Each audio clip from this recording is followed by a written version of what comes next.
Figure TV. Revolutionary salute. Revolutionary salute. Like, share, subscribe. Welcome to the House of Revolution. You know I'm your humble host, the Yah-Man of Revolution. Mississippi got us effed up. Justice for our brother Nolan Wells. But before we get into that, y'all be sure to wipe your feet. That means hit the like button. You in the House of Revolution. Like, share, subscribe, support the platform, y'all. Let's get right into the content tonight. Salute. In Mississippi tried to tell us that what we were hearing on the advanced audio was not true because they had two witnesses on Horn Island that said that Nolan was seen after the boat left. And when nobody believed that weak excuse of having two witnesses seeing Nolan, the white elite in Mississippi quickly moved on to phase two. The white elite in Mississippi called their pals down at TMZ and asked them, can you please put out another sham story for us? Can you please try to let people think Nolan Wells was heavily drinking before his passing? Newsflash, we're not going to believe this story either. But don't get it twisted, because even though we don't believe them, that is not going to stop them from trying, because now they're actively online trying to bring down Janetta Brantley, the black woman who put out the enhanced audio of the three white boys' dispatch call.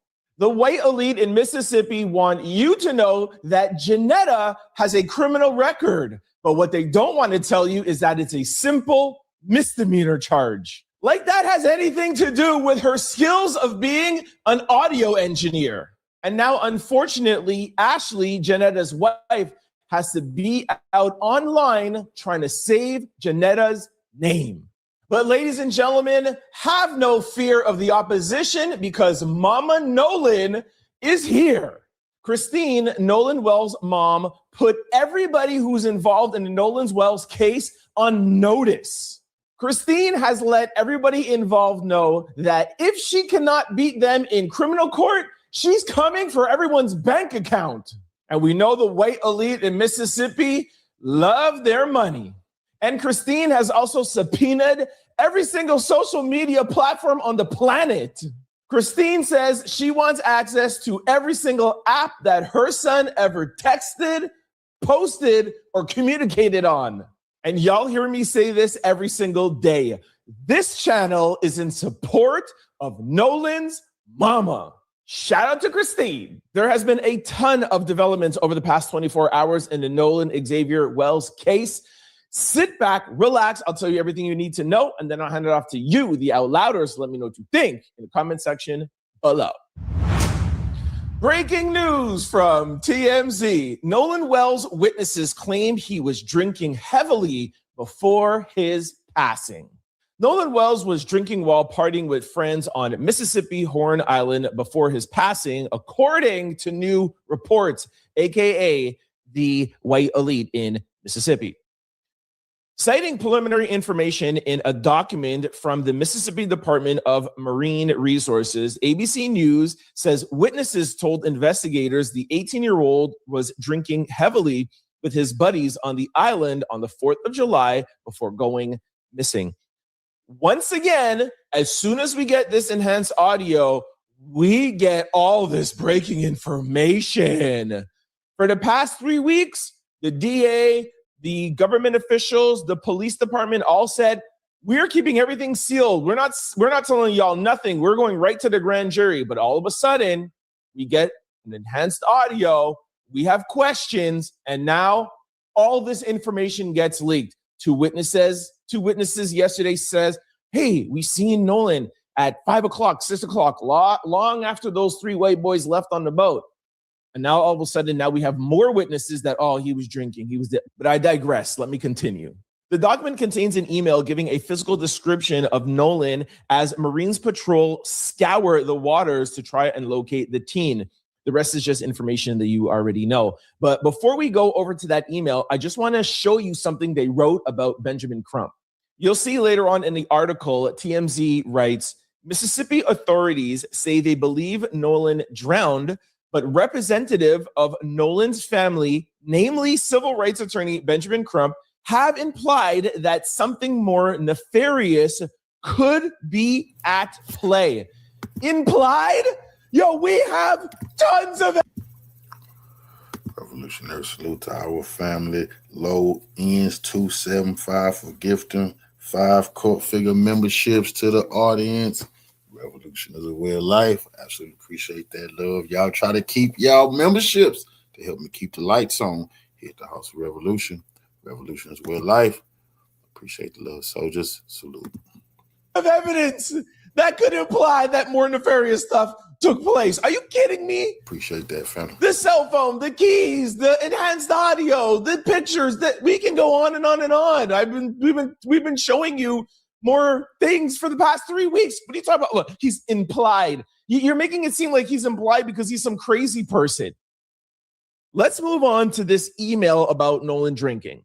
Oh, sorry. Before I go on to the email, I just want to show you TMZ's own comment section not believing any of their stories and blaming them for trying to paint a narrative for the opposition. TMZ, the people used to could rely on you guys for your investigative reporting. Now TMZ has turned into those old school tabloids just reporting anything anybody says without doing your own research. Thumbs down for you guys.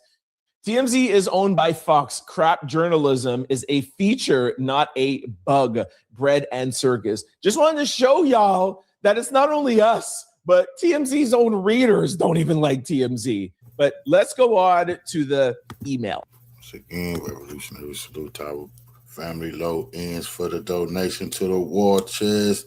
Revolution is way of life. I better say much love from the South Side of Chicago. Salute to you and the entire Chicago, especially the South Side. Revolution is way of life. Appreciate that love, soldier. Salute.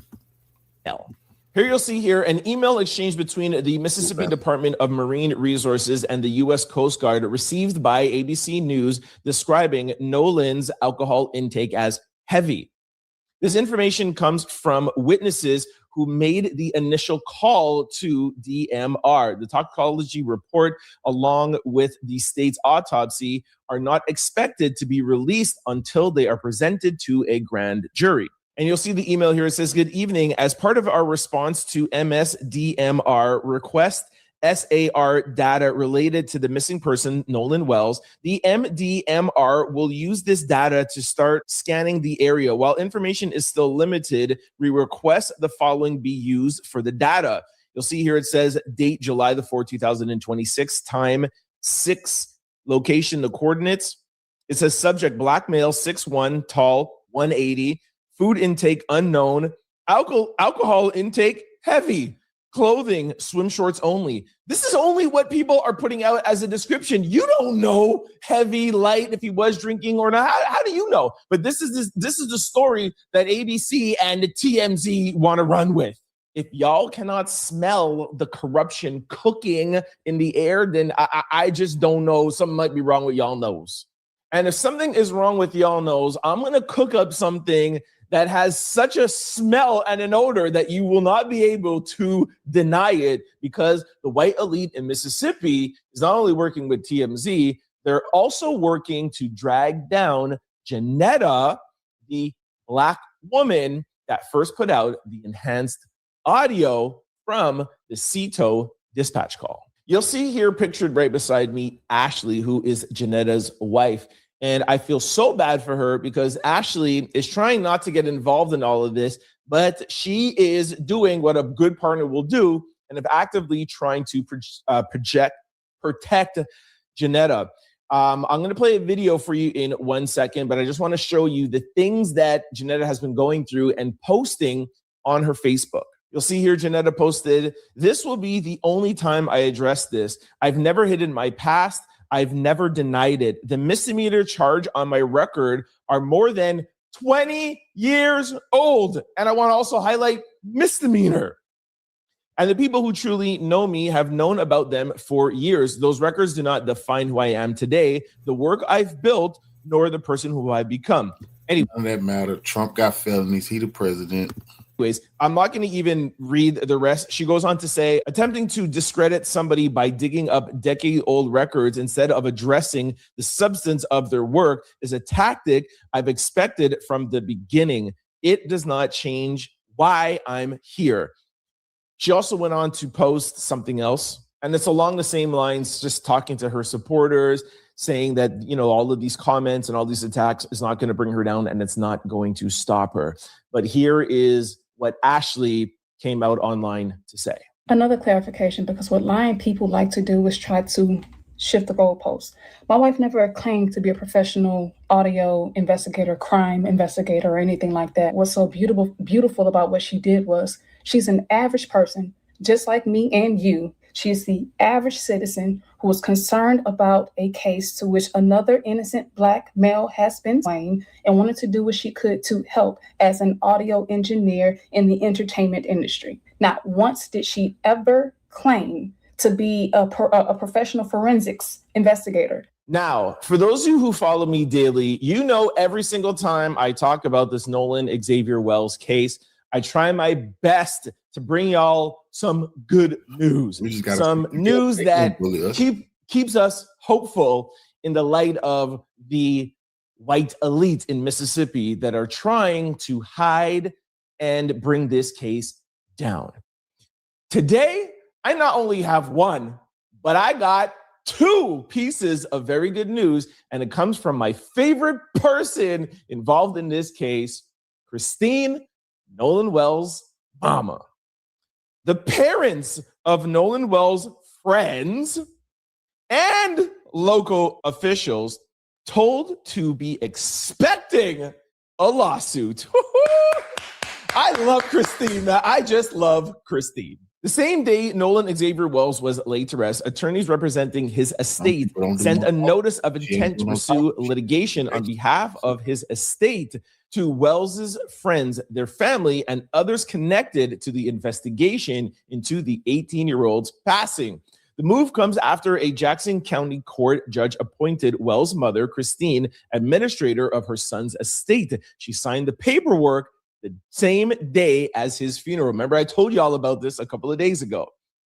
Nationally renowned civil rights attorney Benjamin Crump, who is not licensed to practice law in Mississippi, is working with another attorney, and these are the people who signed the notice. That is just standard practice. Not every lawyer is licensed to practice in every single state. They go to somebody else, like a partner legal firm.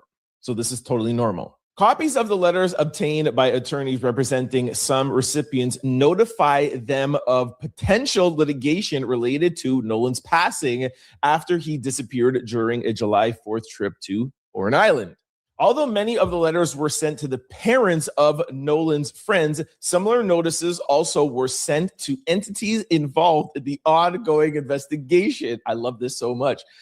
The letters instructed recipients to immediately preserve all evidence in their possession, custody, or control its original unaltered form.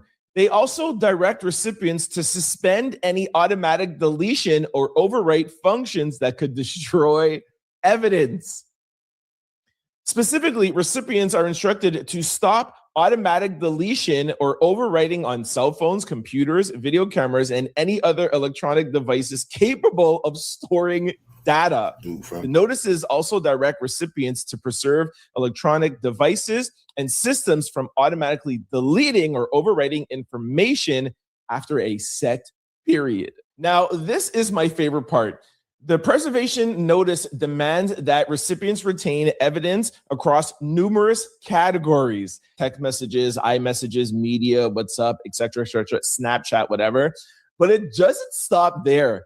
I had to record because it was so much, I couldn't take screenshots of it. I'm going to put a recording here beside me, and it doesn't end. You'll see here cameras, documents, email, text messages. It just keeps going and going and going.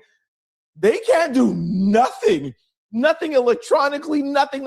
Y'all cannot delete. You cannot do, don't move. Stay in y'all houses and don't move. Don't touch your cell phone. Don't even touch your typewriters. It just keeps going and going and going.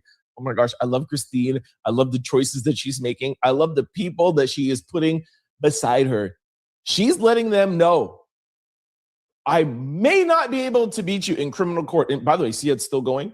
I might not be able to beat you in criminal court, but this civil suit, the money that I'm going to take from y'all, man, all y'all are going bankrupt. Like, this is how amazing this next step could be. Now, of course, we all want this to be criminal. We want the people who are involved in this to face justice.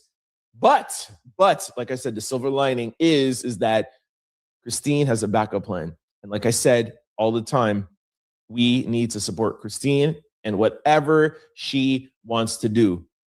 Thank you, Christine. And if that wasn't enough, Nolan Wells' mother subpoenas TikTok, Snapchat, and Instagram in investigation into 18-year-old's passing after boat trip with friends. I hate that we still have to refer to him as his friends, but I digress. Nolan Wells' mother, Christine, has issued subpoenas to several major social media companies, including Facebook, Instagram, WhatsApp, Live360, Snapchat, and TikTok, seeking access to information connected to her late son's account. The subpoena reportedly requests a wide range of records, including content, current and former usernames, email addresses, phone numbers, display names, IP addresses tied to logins and password resets, metadata, direct messaging, chat, posts, stories, photos, videos, GPS data, friend list history, and other account information. According to the filing, the family is also seeking identifying information related to anyone who communicated with Nolan through the accounts. Woo! Justice will be served one way or another. Please continue supporting Nolan's mama. I'm telling y'all, Christine is going to be the hero in all of this. I've said it from day one, and I'm going to continue saying it every single day. We love you, Christine. Woo! I love ending off on a positive note. All right. Let me know what you think about TMZ and the new shady one around here, ABC. Let me know what you think about their coverage of this. Oh, Nolan, we're drinking. That's not proof because some people said that. You're just conjuring stuff up. We already told you we don't believe the two witnesses. We don't believe this either. Okay? What do you think about that? What do you think about them not waiting for the toxicology report? Why are we getting this now? Why are we getting this now? That all of a sudden because we have this enhanced audio? Y'all are what? The heat is getting too hot in the kitchen? You need to tone down the temperature? Well, it's not gonna work. Hey, let me know what you guys think about that. Let me know what you think about poor Janetta and her wife Ashley that has to now be spending their days defending themselves. And y'all know that they're not gonna stop. I feel really bad for her. Let me know what you think about Janetta and Ashley and what they're doing to her. Very, very sad. Janetta was just trying to help. Let me know what you think about Mama Nolan. Let me know what you think about Christine. Let me know what you think about the lawsuits. Let me know what you guys think about the civil litigation. And honestly, like I always say, it doesn't matter what I think. It doesn't matter what you think. It matters what Christine thinks. That is her baby, and she could do whatever she wants. Whatever helps her sleep at night. If this is her backup plan, we do know that she's obviously seeking justice in the criminal system. But I love this backup plan, and I love that it's going on simultaneously. It's going on both ways. And you know what? These people love their money. They love their bank account. So you apply pressure there, it might be like, all right, hold up. We can't lose all our money. So let's just give them something on the criminal side. Christine says she just wants answers. So I love that. Let me know what you guys think. And let me know what you think about the subpoena of the Snapchat, Instagram. You can't hide those things, man. You could delete it. You could do all that. You could hide that from, people in your life. You can't delete that from the source. You can't delete that from the Facebook. You can't delete that from Instagram and all of that stuff. It's there. It is there. And these subpoenas will work. Shout out once again to Christine, Benjamin Crum, and the entire team. It is your turn to sound off below. Let me know what you think about the latest developments.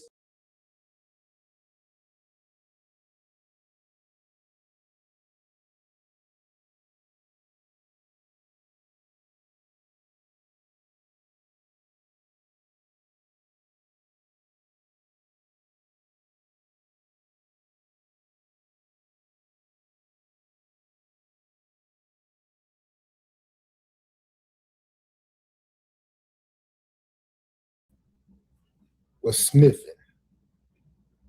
He said he was doing that booger sugar.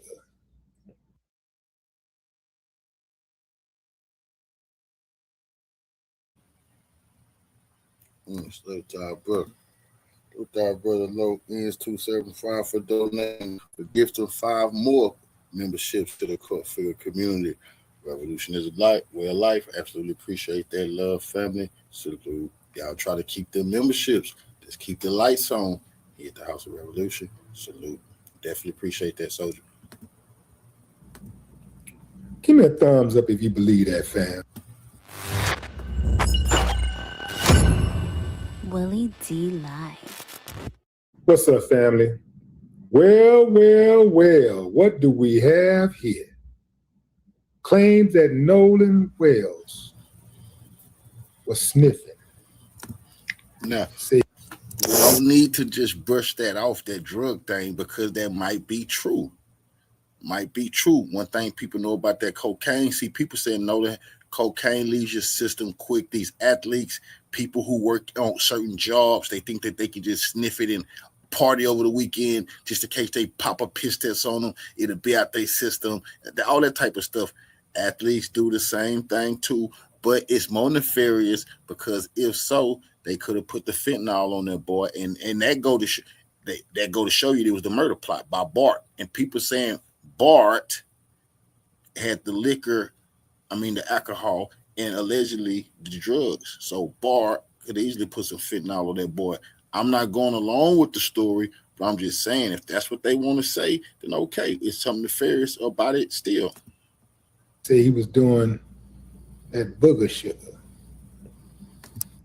Give me a thumbs up if you believe that, fam. Thumbs down if you say, man, I was born in the morning, but not this morning. Boy, I told you, fam. I think that was Sunday I told y'all that they was going after his character. They was getting ready to go after his character. Yeah. Those uncivilized mutts. Good Lord. This is why I say, fam, you cannot have any compassion for them. You cannot have any empathy for them because they have none for you or yours. These uncivilized mutts are capable of anything. You got to remember. Now, these are just words. Remember, there were uncivilized mutts who actually took the steps of taking his life and covering up. And you got others outside of the ones who was. Salute to our brother Low Ends 275 for upgrading his membership to the House of Revolution. Revolution is a way of life. I appreciate that, love, soldier. Appreciate everything you done for me tonight. Salute. Right there, who was part of the whole murder scene, the murder altercation, who are covering up for him. I'm talking about it at the highest level. Yeah, fam. This is what they do. Now, they say that they have people, his friends, who are claiming to have witnessed him use these drugs, right? Look, fam, anything is possible. I'm not saying it's not possible. I'm saying I haven't seen any. Revolutionary salute to our family. K2 off the record for the 10 jewels to the war chest. Revolution is a way of life. Absolutely appreciate that, love, soldier. Salute. Any evidence to accept that claim. If somebody's going to tell me Nolan Wells was using drugs, he had drugs in his system, I want to know where they got the information from. Who is the person who is spreading this information? Was it confirmed by toxicology? Or was there some type of documented investigation? Is there documents by investigators? Or is this just simply something that somebody is just trying to pass off as fact? I need to know. Let's get to the bottom of it. See, extreme claims require evidence. You can't just say something like that and think everybody's just supposed to take your word just because You said it. A pair of lips will say anything. A claim that somebody's toxicology, a claim that addresses the use of drugs should be backed up by toxicology reports. Right or wrong, fam? That's all I'm saying. Right or wrong? Last I heard, they were still waiting on the toxicology report, or they have the toxicology report, and they are going to present that to the grand jury when they gather the other evidence. But, they're saying one thing, then saying something else. I, for one, believe that they already have the toxicology report. It don't take that long. It do not take that long unless you're wrong. Let me say that again. Do not take that long unless you're wrong. That means that you're trying to cover something up. That means you're trying to doctor something. You're trying to get something just right so you can present it to the public so that you can get the reaction that you're looking for. I'm not buying it. Why is the claim surfacing now? Why is it just now surfacing? Tell me that, fam. Why is the claim surfacing now? Now that it appears that the case is about to get bust wide open.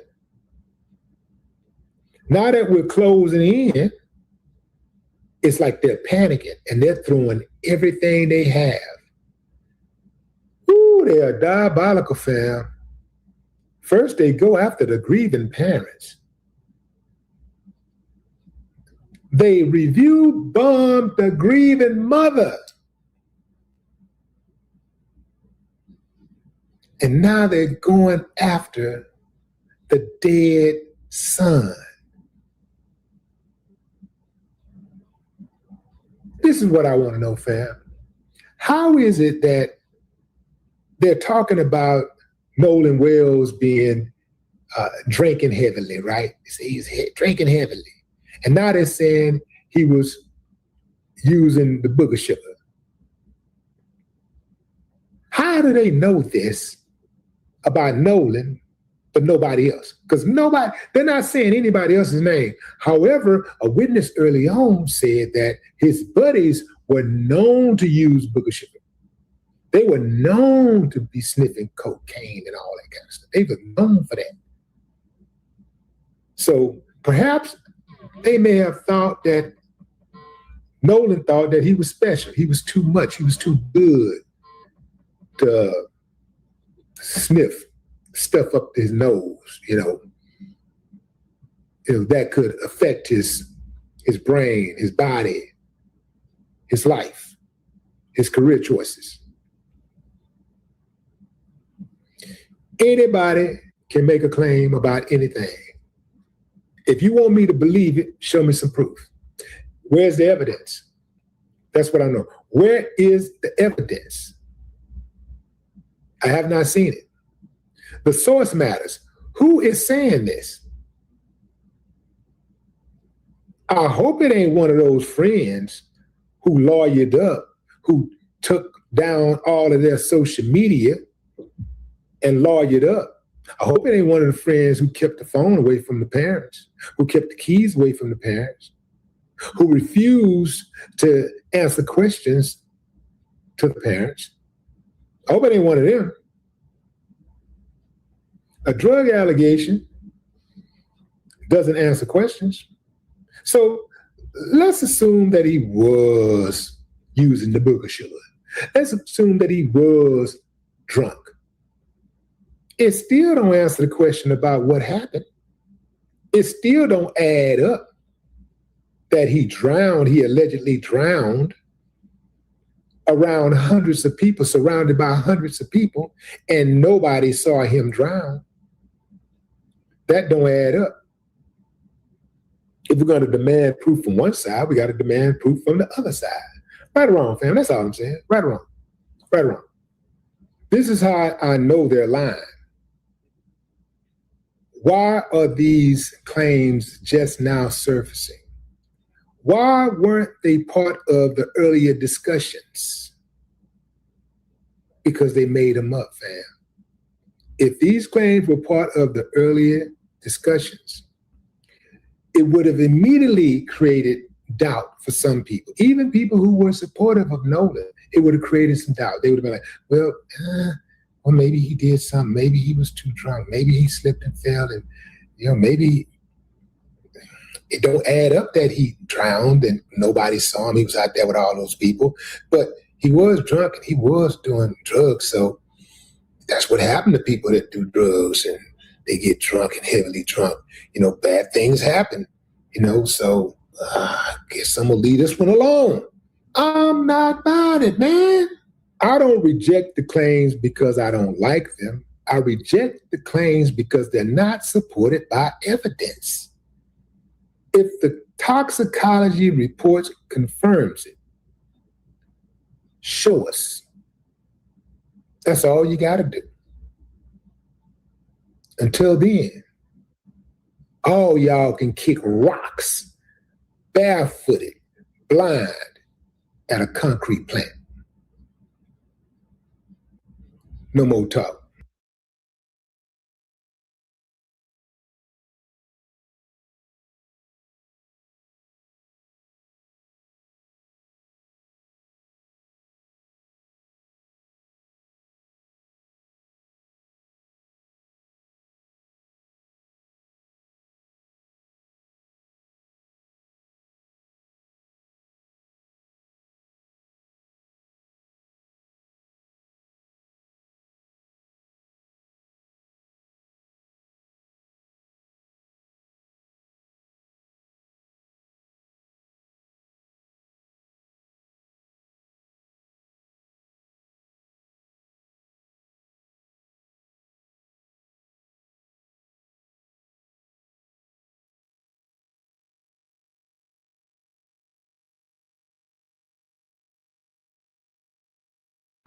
From a mother filing off subpoenas to tech companies, to audio furthering conspiracy theories that may now be debunked, to video that may change what this whole case is about, there are a lot of updates and developments in the Nolan Wells death investigation we need to talk about. Welcome to Sidebar, presented by Law and Crime.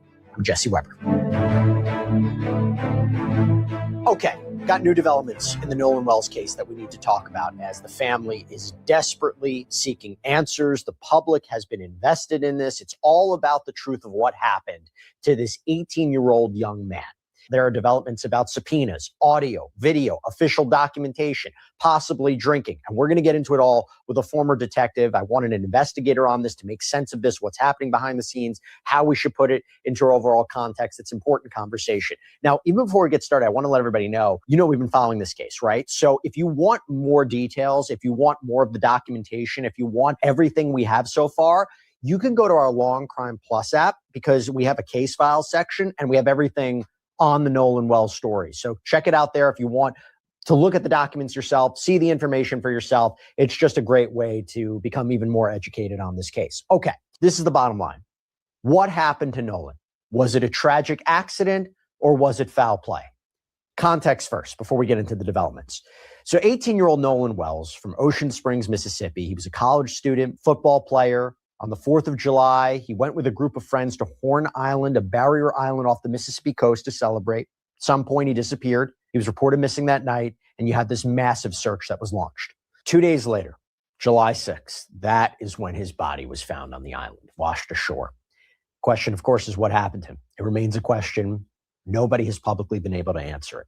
The results of the family's independent autopsy listed Nolan's cause and manner of death as undetermined. The pathologist found that pieces of his body, we're talking portions of the neck, had apparently been removed by the state medical examiner during that first examination. So this second autopsy, this second examiner couldn't determine what exactly happened to Nolan. Couldn't rule out foul play, couldn't say whether there was injury to his neck, whether there was trauma to his neck. And that leaves many questions on the table, raises a question of whether the state ME is conducting further testing of those components and whether that will definitively conclude what happened to Nolan. Was there trauma? Was there drowning? Was it accidental or not? Perhaps tough given those conditions. You're also talking about decomposition.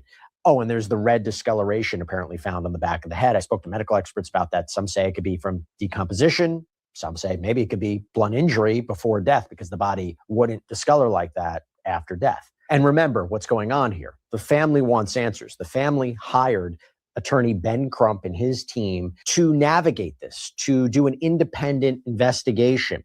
And there seems to be a distrust of law enforcement here.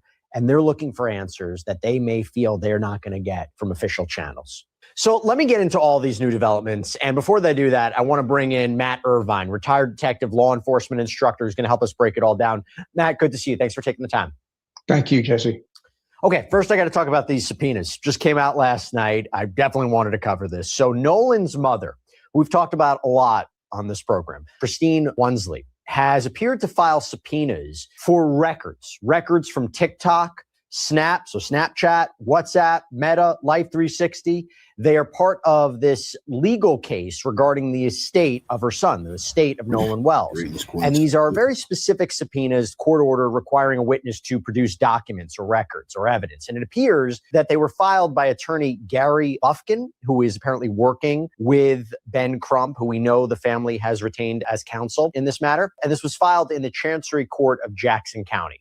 So, for example, here's just the WhatsApp subpoena to give you an idea. It says, quote, "You're hereby commanded within 21 days from the receipt of this subpoena, but no sooner than 15 days from the receipt of this subpoena, to produce and permit inspection and copying of all documents, electronically stored information, records, and tangible things designated below, and to deliver, mail, transmit, or make available for inspection said materials to counsel for petitioner," meaning Ms. Wonsley. Now, you go down a little bit further, it says, "Materials to be produced within 21 days.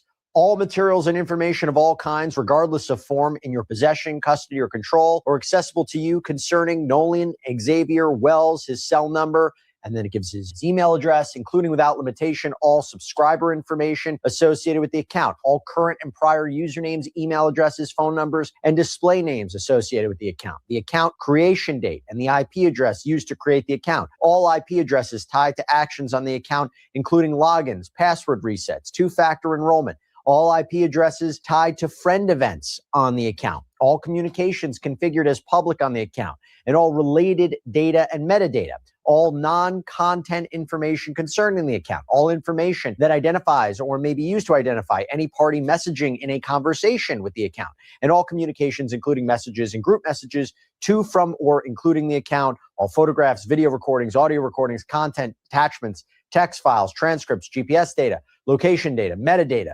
sender receipt, timestamp logs, device identifiers, friends list history, and all other electronically stored information of all kinds related in any way to the account. Now, why is this relevant? Give you an idea. According to TMZ, Christine had used Life 360 to track down her son's phone, which was apparently with his friends, and then compared the location data from that app with Snapchat, and there's a report that didn't match. We also know at one point it was reported that Christine had wondered whether material from Nolan's phone had been deleted, that there were reportedly no pictures or videos from his Snapchat account or on his Snapchat account. Now, we also know that Nolan's purported friend, Warren Hudson, told Brandon Tatum on the Officer Tatum show, this YouTube show, quote, "There was no reason for us to get on Nolan's phone. No one touched Nolan's phone. If none of us had touched Nolan's phone, then, there's no reason for anything to be deleted." All right, I know this is off topic, but I just got to call out a sponsor that helps make episodes like this possible. And I think you're really going to like it, because have you ever looked at an old photo of yourself and thought, wow, my skin used to look so much healthier. I look so Service provider. These are the kinds of things you would look for in putting together a case. I'm expecting, well, I think there's a couple of things going on here. First of all, this language in these subpoenas is pretty standard for any subpoena that is demanding the production of records from any electronic service provider. These are the kinds of things you would look for in putting together a case. I'm expecting that the Jackson County Sheriff's Department is commanding the production of the same kind of information, either through subpoena or search warrant. But I think this speaks to the fact that Nolan Wells' family, as they've expressed, does not have confidence in the integrity or the impartiality of the law enforcement investigation. And so they are conducting their own investigation. And that, I think, gets to the larger issue of why so much of this country is talking about this case at this time. And I mentioned to you when we spoke before that there are legitimate reasons why some people don't trust law enforcement. To put a finer point on it, there is a terrible history in this country of black men, particularly young black men, being murdered by white men who get away with it. And unfortunately, in a lot of those cases, the role of law enforcement has ranged from indifference to complicity. Specifically in Mississippi, I mean, Emmett Till's body was discovered submerged in water after being murdered by white men who got away with it, roughly 4 or 5 hours drive from where Nolan was found.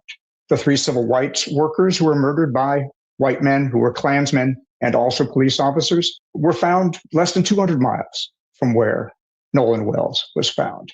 So I'm not casting any aspersions on the Jackson County Sheriff's Office, and I certainly don't claim to know how Nolan Wells died. But it does not surprise me that a black family in Mississippi, given this history, would have questions when their son dies mysteriously and would not accept at face value what was being represented to them by authorities. So I think these subpoenas and this independent investigation speak to that. No, you raise a good point. You raise a good point about their concerns, their reservations, their need for answers, their need for transparency. The one thing I'll say is, you hire Ben Crump, we've talked about this before, puts a lot of pressure, puts a spotlight on this case, puts pressure on law enforcement to conduct a thorough investigation and give answers to the public. Not saying they wouldn't have done that regardless, but the family had concerns that it seemed law enforcement was automatically saying there was no foul play, nothing to see here.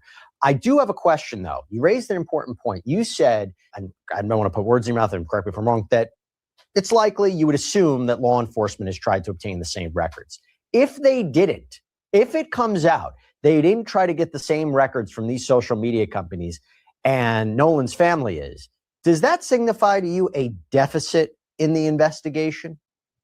It would. I mean, they should be at this point seeking information from every possible source. That would include human sources, and I've heard reported that they've spoken to something like 60 plus people, but they should definitely be seeking every form of evidence from electronic media, whether it be— And what would they be doing for it? I mean, what would they use it for? What would they be trying to find out? How you're an investigator, you get all this information. What do you do with it? Well, there's a few things, right? I mean, they should be looking at the phones of anybody on the island that has, come forward in the investigation to say that they have had any interaction or even any sightings of Nolan Wells on July 4th.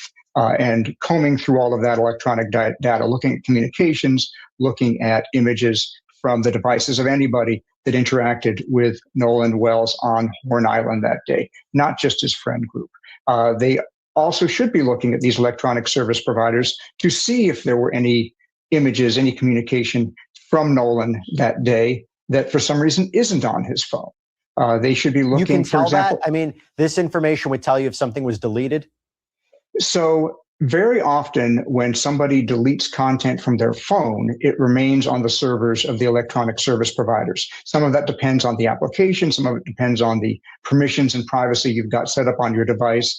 But it is certainly possible for somebody to believe they have deleted something from a device and to have that data still remain on the servers of the electronic service provider. Does it seem to you that they are preparing a lawsuit of some kind? It's not the first time that somebody would file a lawsuit after they obtain certain information, potentially through a subpoena. Is that something you are wondering? Because remember, the family's represented by counsel. It's certainly a possibility, and it's not unusual when somebody loses a loved one to want to seek some kind of accountability, and particularly if you feel that the authorities are not discharging their duties effectively, a lawsuit can be one way to seek some form of accountability. By the way, how accurate are these apps, in your opinion or your expertise, in terms of tracking someone's location? I would say that a lot of these applications are tremendously accurate. I mean, they work off of satellites. And I just recently had to help my daughter find her phone using an app.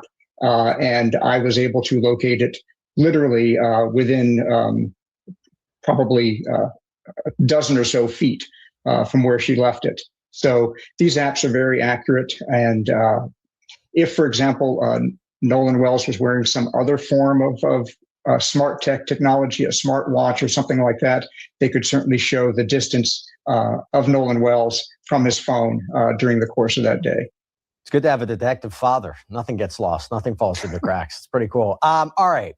We put that to the side. Again, I want to start with that because that just came out. But even before that came out, when we asked for you to be on the show, there was something else that we had to address. This video. This is big. Because a big question, as we've always talked about in this case, did Nolan Wells stay on Horn Island to talk to a young woman? Did he not go back on the boat? Did he not go back to the mainland? Did he not go back on the boat with the friends, right? Well, there is this. So what you're seeing is new video that was reportedly obtained by Officer Tatum, right? Brandon Tatum, Officer Tatum show. And he has been, by the way, challenging the narrative that race automatically played a role in what happened to Nolan. But in this video, you see who would appear to be Nolan's friends on the boat, and there is no sign of Nolan. Now, we believe that this is at a critical time. Reminder, this is when the boat was apparently having issues. It was taking on water. We're going to get into it a little bit more because there's audio that I think is really relevant here as well. And they needed to tow. Again, we'll get into that, how that happened. But when you look at this video, by all accounts, there's no sign of Nolan Wells in this video. And as TMZ reports, this would be consistent with their reporting.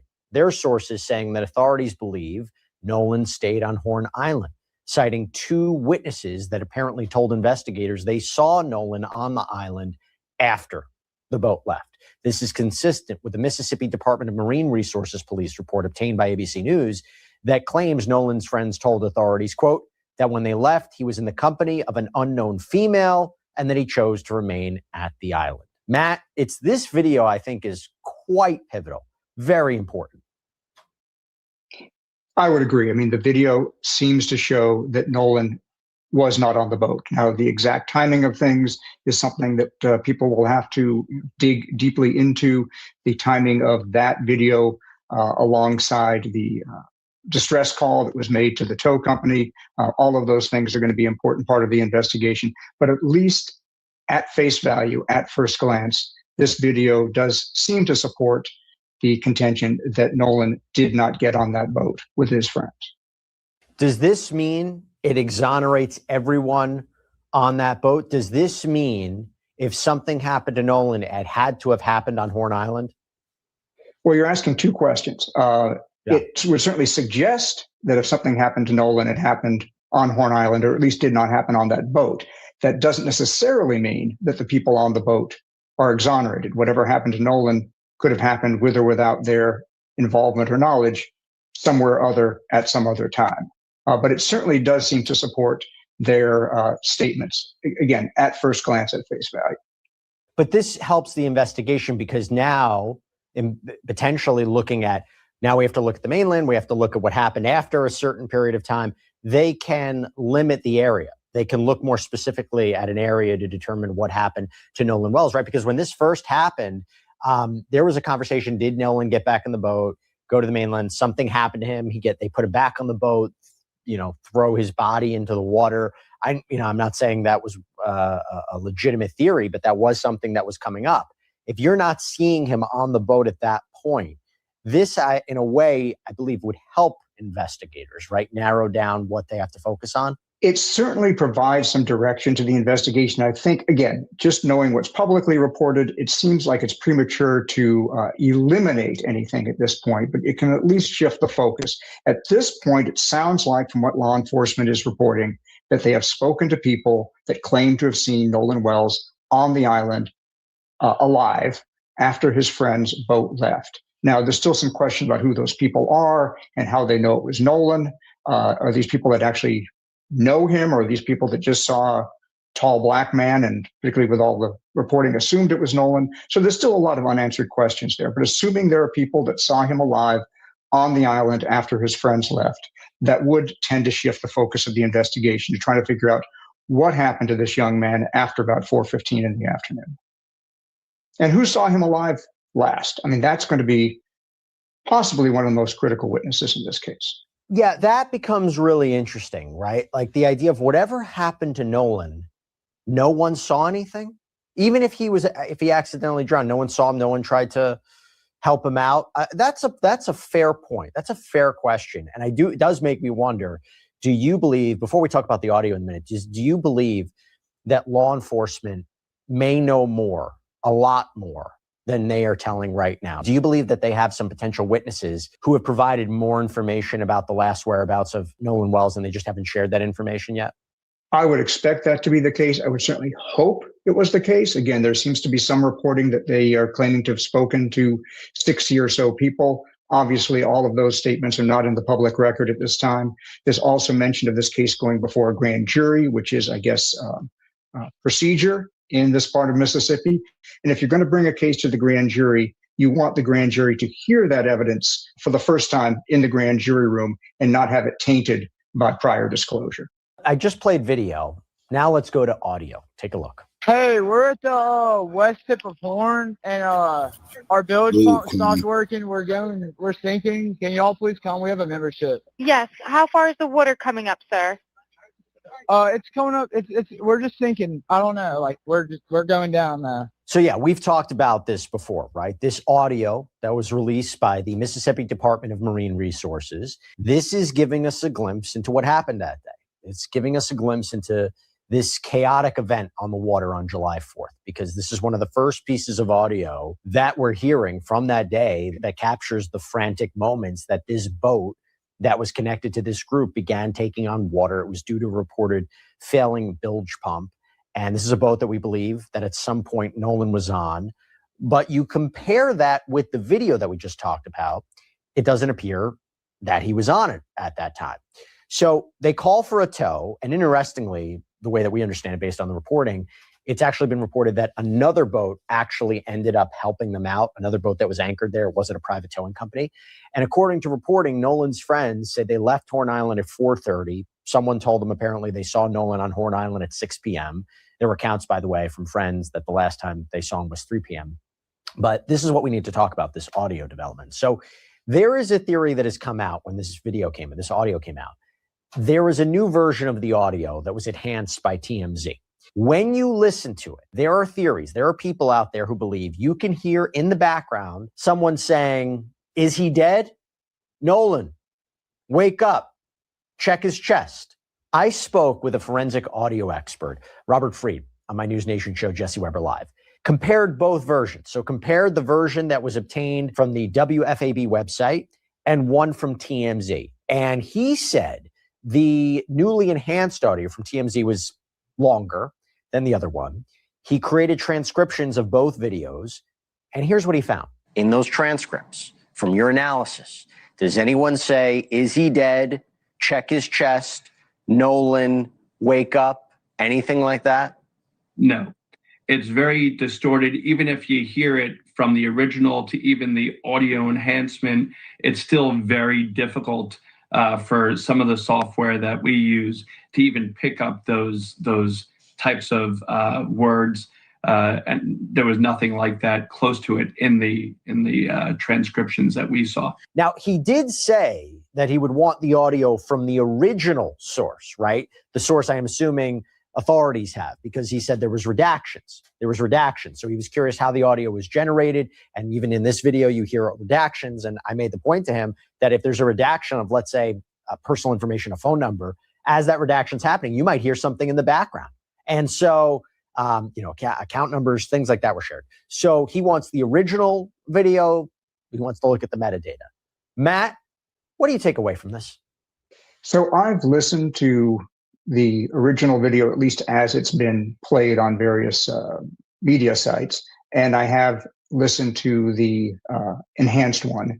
And quite frankly, I can hear commotion in the background. I can make out a few words, including some curse words and something like, "Oh my God." I can't say one way or the other whether the things some people believe they are hearing are being said or not. It's very distorted. I do appreciate that people are making an effort to try to kind of literally cut through the noise and find out what's going on in the background. But I think it is just, we don't have enough information. At least I don't feel I have enough information based on publicly available recordings to know what's being said in the background. That's fair. I guess the question is, would it make sense to you that if someone's making a call for an emergency help, they would make it two things. One, if Nolan was having some sort of emergency or was in trouble, wouldn't that be relayed on the dispatch? Unless there are those out there who say, "Hey, the people on board were responsible." If that's the case, why would you make a call while this is going in the background? You see what I'm saying?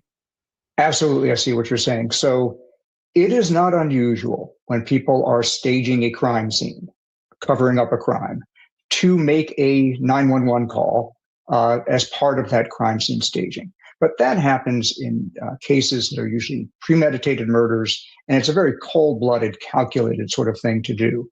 We are talking about a half dozen or so, 19 or so aged men.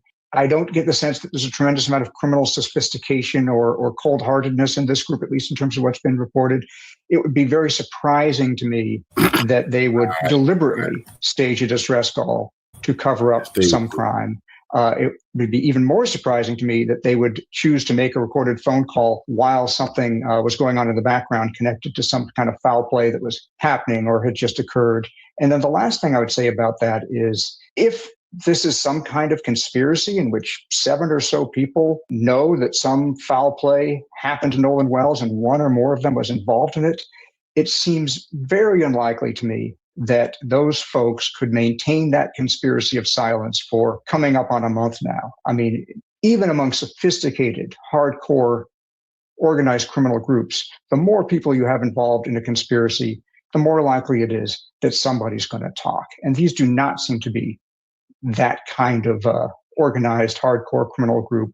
I just would be very surprised that a conspiracy of silence to cover up some foul play done to Nolan would persist as long as it has. And certainly if it did, it couldn't for much longer. I have to highlight another development. So it has been reported by outlets like ABC that according to a document that was sent out seemingly on July 5th with preliminary information from the Mississippi Department of Marine Resources, witnesses that day told authorities that Nolan had been drinking heavily with friends on Horn Island. Now, this is their account. We don't know if this is true, but it was part of a report that happened quite close in time to what was going on with looking for Nolan Wells. What do we make of that? How does that fit into the investigation? Well, I think we need to be careful with those kinds of statements. Certainly being intoxicated increases the risk that somebody is going to come to harm. It's just harder to take care of yourself if you're heavily intoxicated. But I would want to know who these witnesses are and how they came to that conclusion. Are they seeing him acting in a way that suggests intoxication? Are they seeing him consume large quantities of alcohol, right in front of them? Do we even know for certain that the allegedly intoxicated person they're describing is Nolan Wells? So there's a lot of unanswered questions, and we really want to be careful about anything that smacks of victim blaming. The fact is, I would expect on a July 4th weekend out on Horn Island, there were a lot of young people consuming an awful lot of alcohol, and every other one of those young people made it home safe. Yeah, we're waiting for the results of the toxicology reports, right? This independent autopsy, as we reported, was limited by the condition of the body that was handed to this examiner. We've talked about before how the state medical examiner seems to have retained certain portions of the neck or throat, possibly for further examination, possibly for trauma, drowning. But the toxicology is going to be key, right? That I wonder, what is that going to tell us? Well, the toxicology may tell us what substances Nolan Wells had on board. It still really doesn't answer the question of why this young man lost his life. It's information, but it's not an answer. One of the difficulties is when you're dealing with drowning, it can be very hard. If that's what the situation is, it can be very hard to know what the circumstances were. Was someone pushed in? Were they intoxicated? You push them in. If you hold someone down, maybe there's some sort of physical evidence left behind. Decomposition complicates it as well. So this is a tough one. Look, we'll see where it progresses. I just want the family to get answers. I really do. I want them to have a sense of closure in this one way or another, see how this progresses. I'm going to stay on top of it. Matt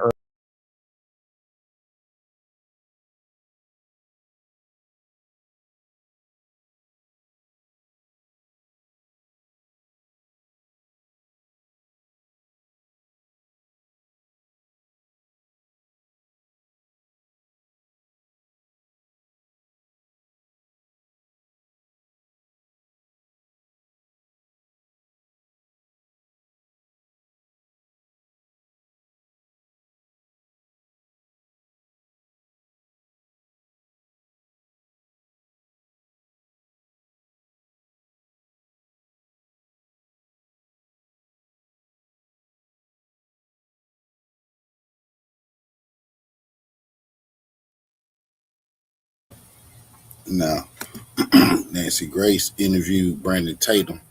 I'm gonna play some of her shit. I ain't gonna play all of it. She allowed to strike my shit. If you space down, wouldn't blood pool just by nature of gravity this way? So right now we've got a lot of questions, but as the second doctor says, this is all still pending investigation.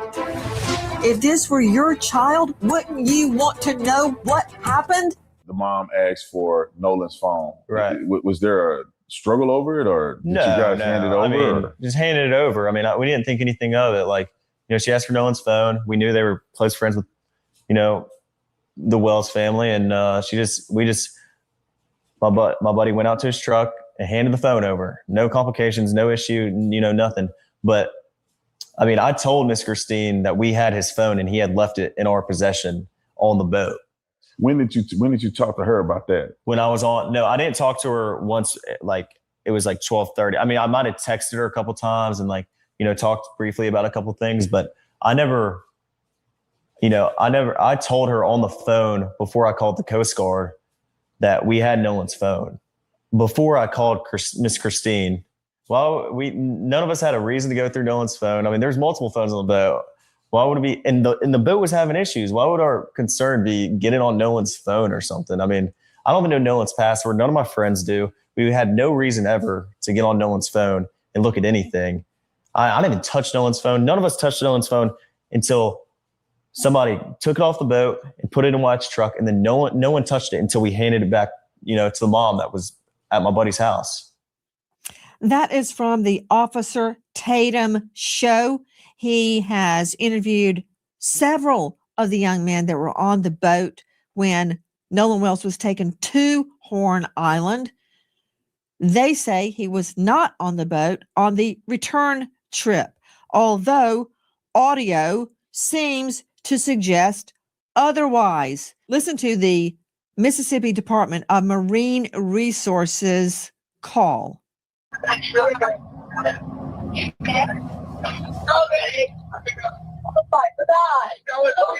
Detail assistant, Vicky speaking. How can I help you?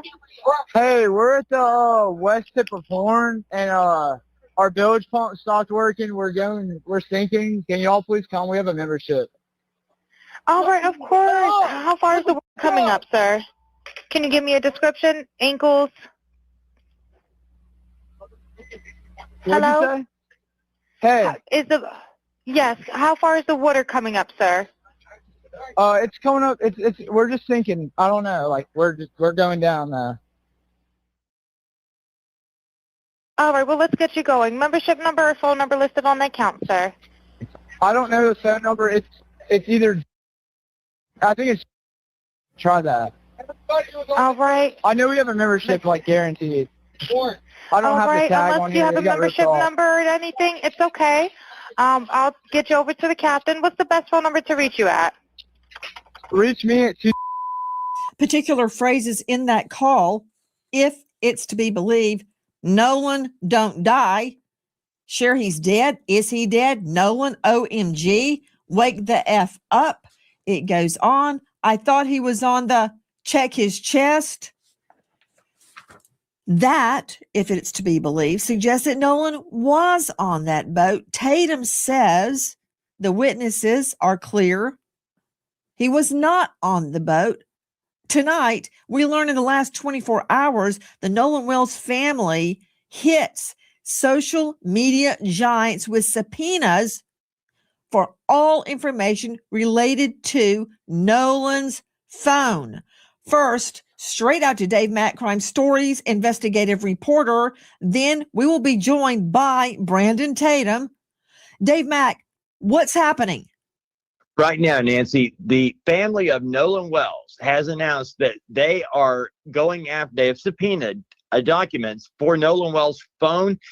They've gone to the media giants like, TikTok, Instagram, the Meta companies, everybody that Nolan Wells used to push out videos of what he was doing and pictures. And they're trying to, they believe that some material was deleted from Nolan's phone. And this is what they're trying to prove with these subpoenas, to get all of the information, as well as, by the way, the location tracking app Life 360. So you got Snapchat, WhatsApp, TikTok, Meta platforms, and Life 360. All of this, the court documents already filed, Nancy.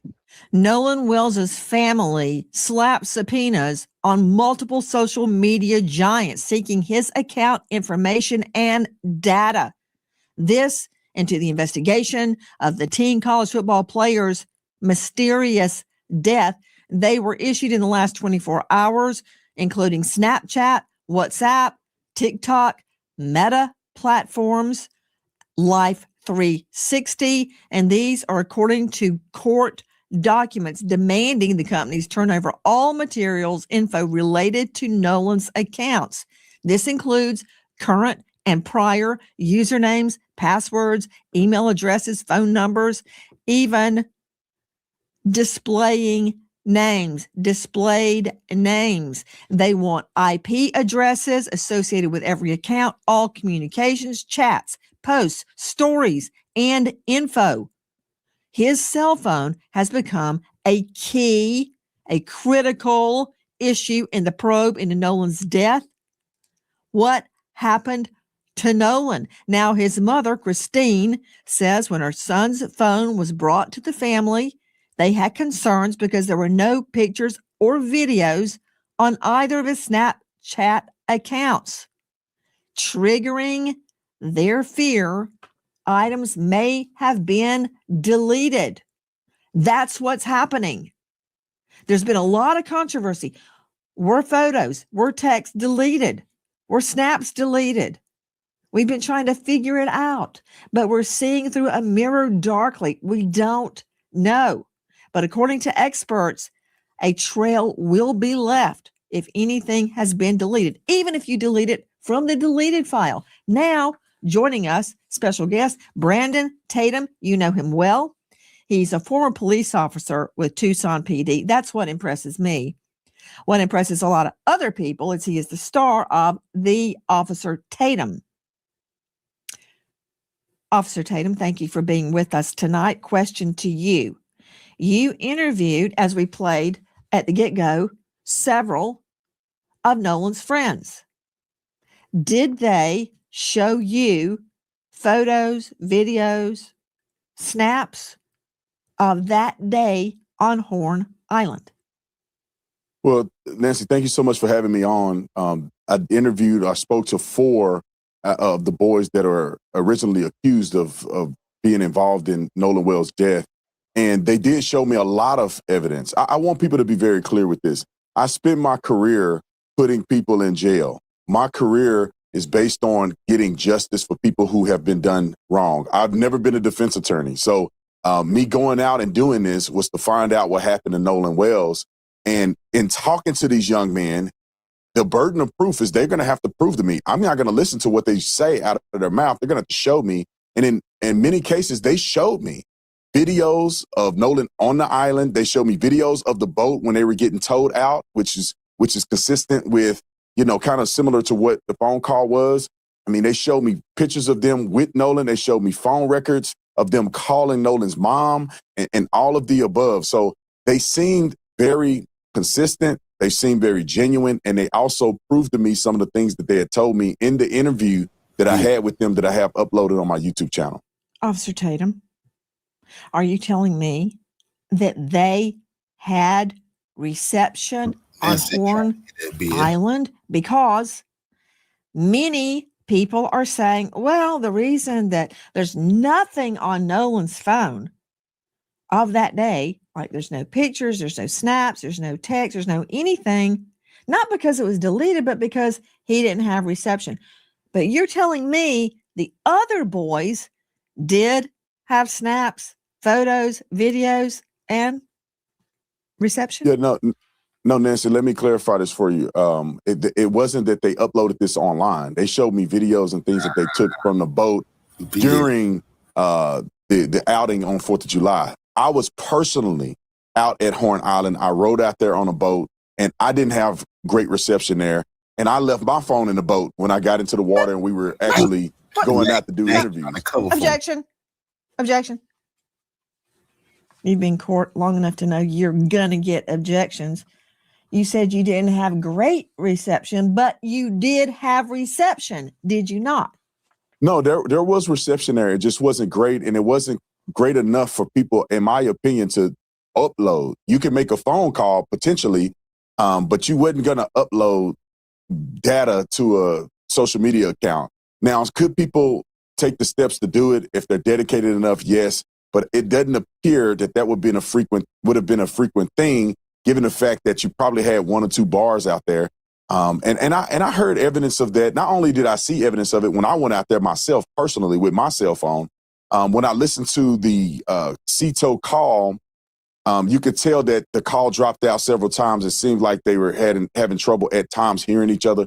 So it is consistent. And anybody that travel out there that have gone to the 4th of July celebration, they know that the reception is not very great. So the videos that they showed me in call logs were things that were not associated to social media, that they never posted on social media. It was, pictures and videos that they took on their phone.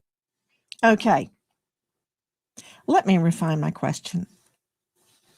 I take it from your last answer that the answer is yes, you had reception on Horn Island.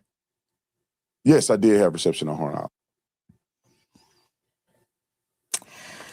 We just played that CETO call. It's 2 words, SEATOW, and it's kind of insurance that people have that are boat goers. And if you have a problem, CETO will come and tow you back to the mainland. They said they had a problem. They said they were taking on water.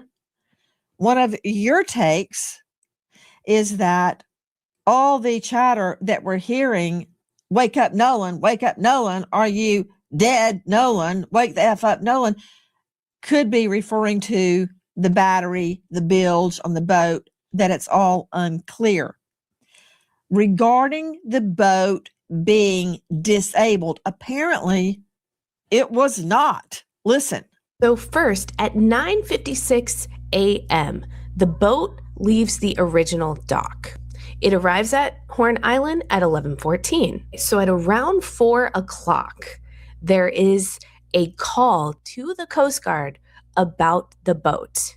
NBC News got a hold of it. We're sinking. Can you all please come? And is everybody on board in good health otherwise? Yeah, everybody's on board. Everybody's on board. So does that mean Nolan is on there? Who was on that boat? At 4:31, the boat leaves Horn Island and it is towed approximately 3 miles, and then the tow ends. So after 3 miles, they go back to the original dock, okay? They arrive at 5:44 p.m. So it looks like this is where Horn Island is, and this is where the original dock is that I am referring to. I looked it up, and El Camino Real Road is in Gulf Hills, Mississippi, which is right above Ocean Springs. So I'm wondering if this is the house where they got the phone. Now, the boat travels to Fort Bayou. At 6:06, the boat returns to the original dock. Then, from the original dock, the boat goes back to Fort Bayou, and then they go to the boat launch, and it is put onto the trailer and moved by the vehicle. Did they drop people off at the original dock, travel to Fort Bayou, pick somebody up, and go back to that original dock? And then from there, why was there an hour and 13-minute time gap? This boat was sinking hours before, and then they're just having it docked for an hour and 13 minutes. You would think they'd want to get that boat out of the water ASAP. That from the real TikTok detective, the boat wasn't sinking. They told CETO it was sinking. What's the truth? Was it sinking and they repaired it? Did they have a leak and they repaired it and kept on SOP? Brandon Tatum joining us, former cop, now star of The Officer Tatum. Did the young man explain those travels we just identified? Yeah, 100%. They did that. I wish that people on the internet would have had an opportunity, and they can go look at the interview that I did with Warren, but they had an opportunity to actually talk to these young men to get this in perspective, because some people have no idea how boats function and how they work. They explained to me, they took me on a boat and showed me exactly where they went, where they docked, where did they, stop at, how did they get the bilge pump and the water out of the boat and all of the above. So they were sinking. They were taking on water. The water came up high enough that the batteries weren't working. They had to get a tow to kind of tow them out, where you can see the young lady saying about 3 miles out. It's a complicated boat's jargon, but they ended up getting the boat out. They ended up getting it to the point where they could run the boat, run the water out of the boat through a hole in the boat that they ended up plugging. They explained all this. Anybody that does boating know exactly what they're talking about if you hear them explain it on the interview. So they have an explanation for all of these things. And not only that, Nancy, they showed me video of them on the boat, and Nolan was not on the boat. Nolan was not on the boat log. And there are people who saw Nolan on the island closer to around 6 p.m., which is far after they left, far after this phone call was made. I saw text messages from the young lady that Nolan was with, the young lady named Katie. I saw her text messages. In her text messages, she say that she heard the boys yelling for Nolan to get on the boat. He did not.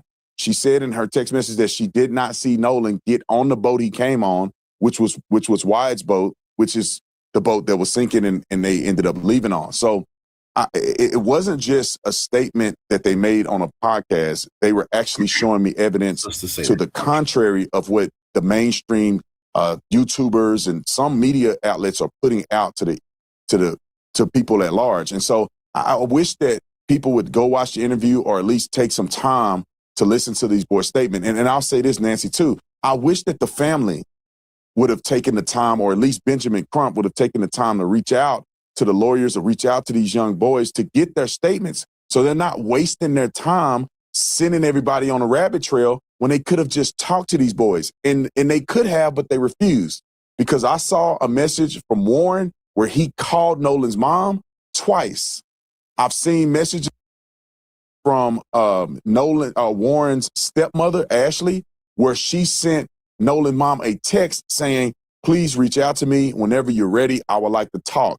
Other parents I saw messages from who reached out to Nolan's mom saying, we need to talk. Can we talk? I'm available if you need to talk to us.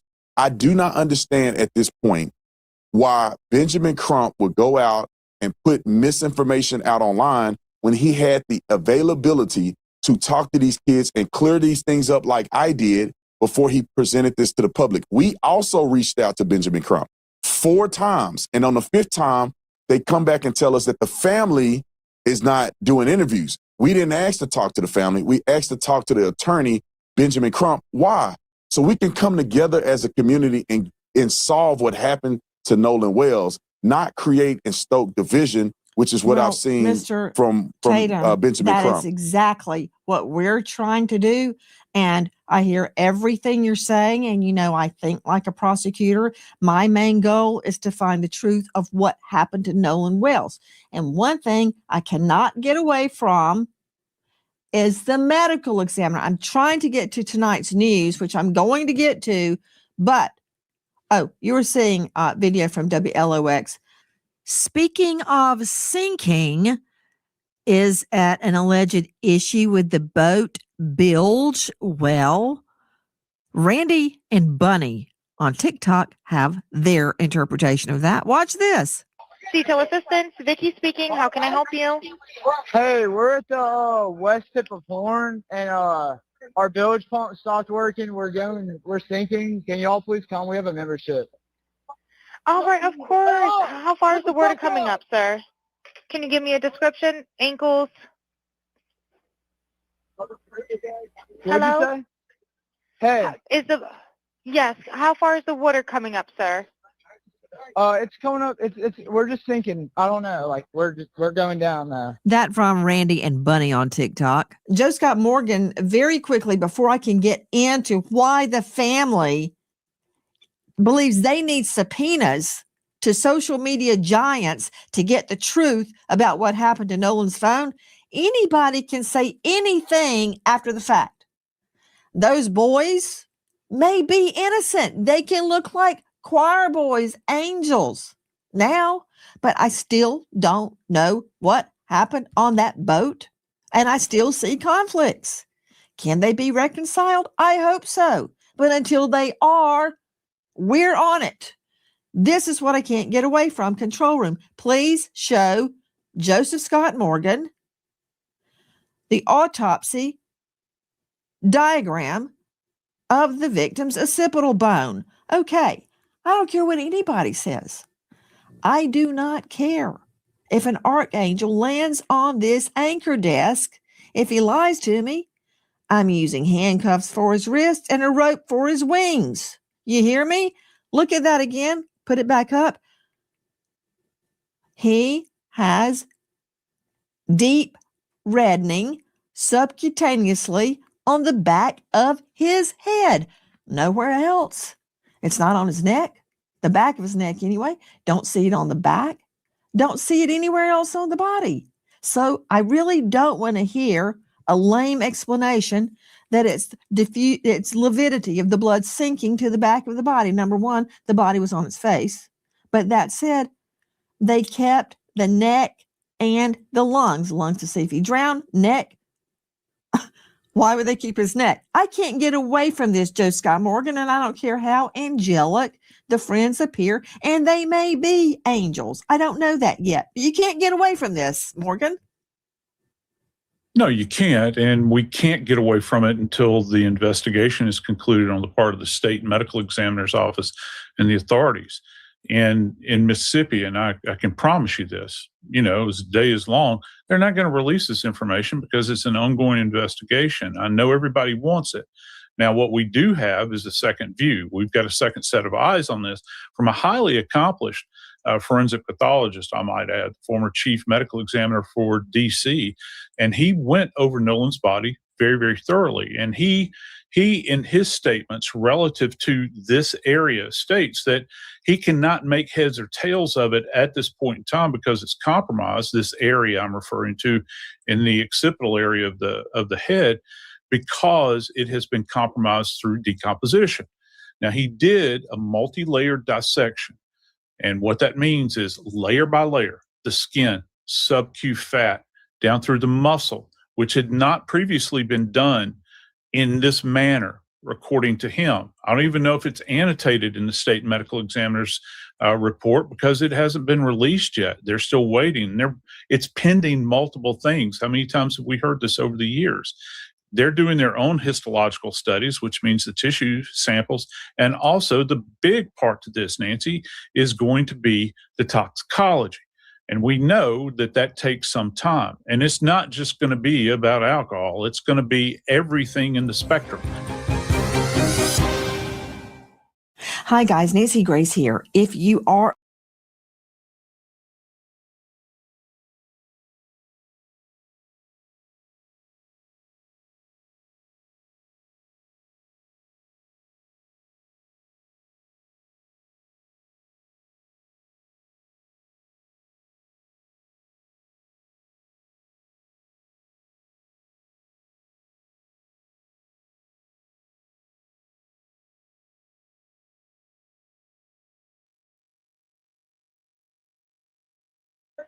Depending on how you interpret the audio, it can be heard as the final moments to a crime, where one of his friends yells at another friend for taking a life, while others suggest to cover it up.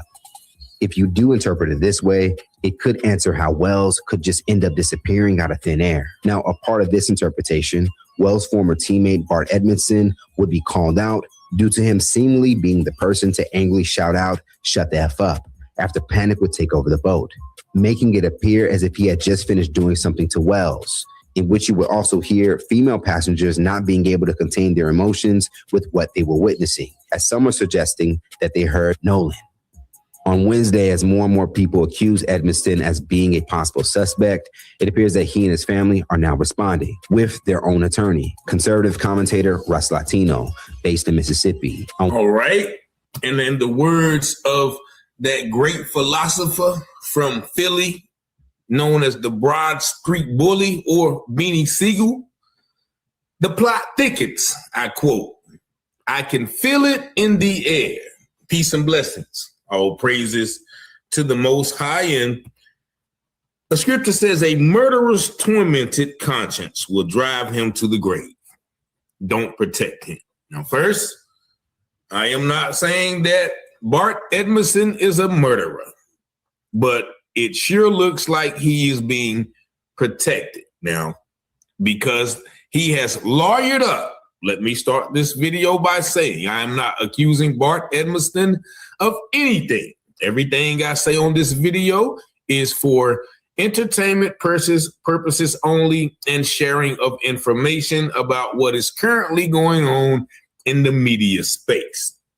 So with that being said, it seems because of the internet fervor yesterday when it was discovered that the great punter from Mississippi with the All-American possible NFL career allegedly dated Katie and was allegedly on that boat, which we hear the words that sound like, damn it, Bart. We have to be very careful now because this lawyer is not playing. I mean, he is coming out full force against anybody who attempts to defame the prestigious Mr. Bart Edmondson. Let me say that, Mr. Bart Edmondson Jr., the illustrious, the eloquent, the Esquire, Bart Edmondson Jr. But let's listen to what this lawyer has to say real quick before I come back with some more commentary.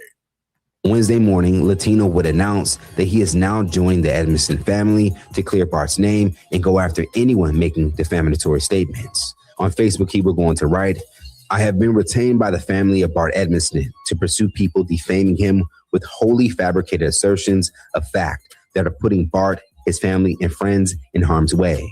The family will put out a formal statement later today and announce the initiation of his first defamation lawsuit. Bart received a credible death threat yesterday because of some of that made-up speculation on this and other sites. The F.B.A., state, and local law enforcement have all been activated. But I wanted to share a few things for people who think it's a game to invent lies that could get other people killed.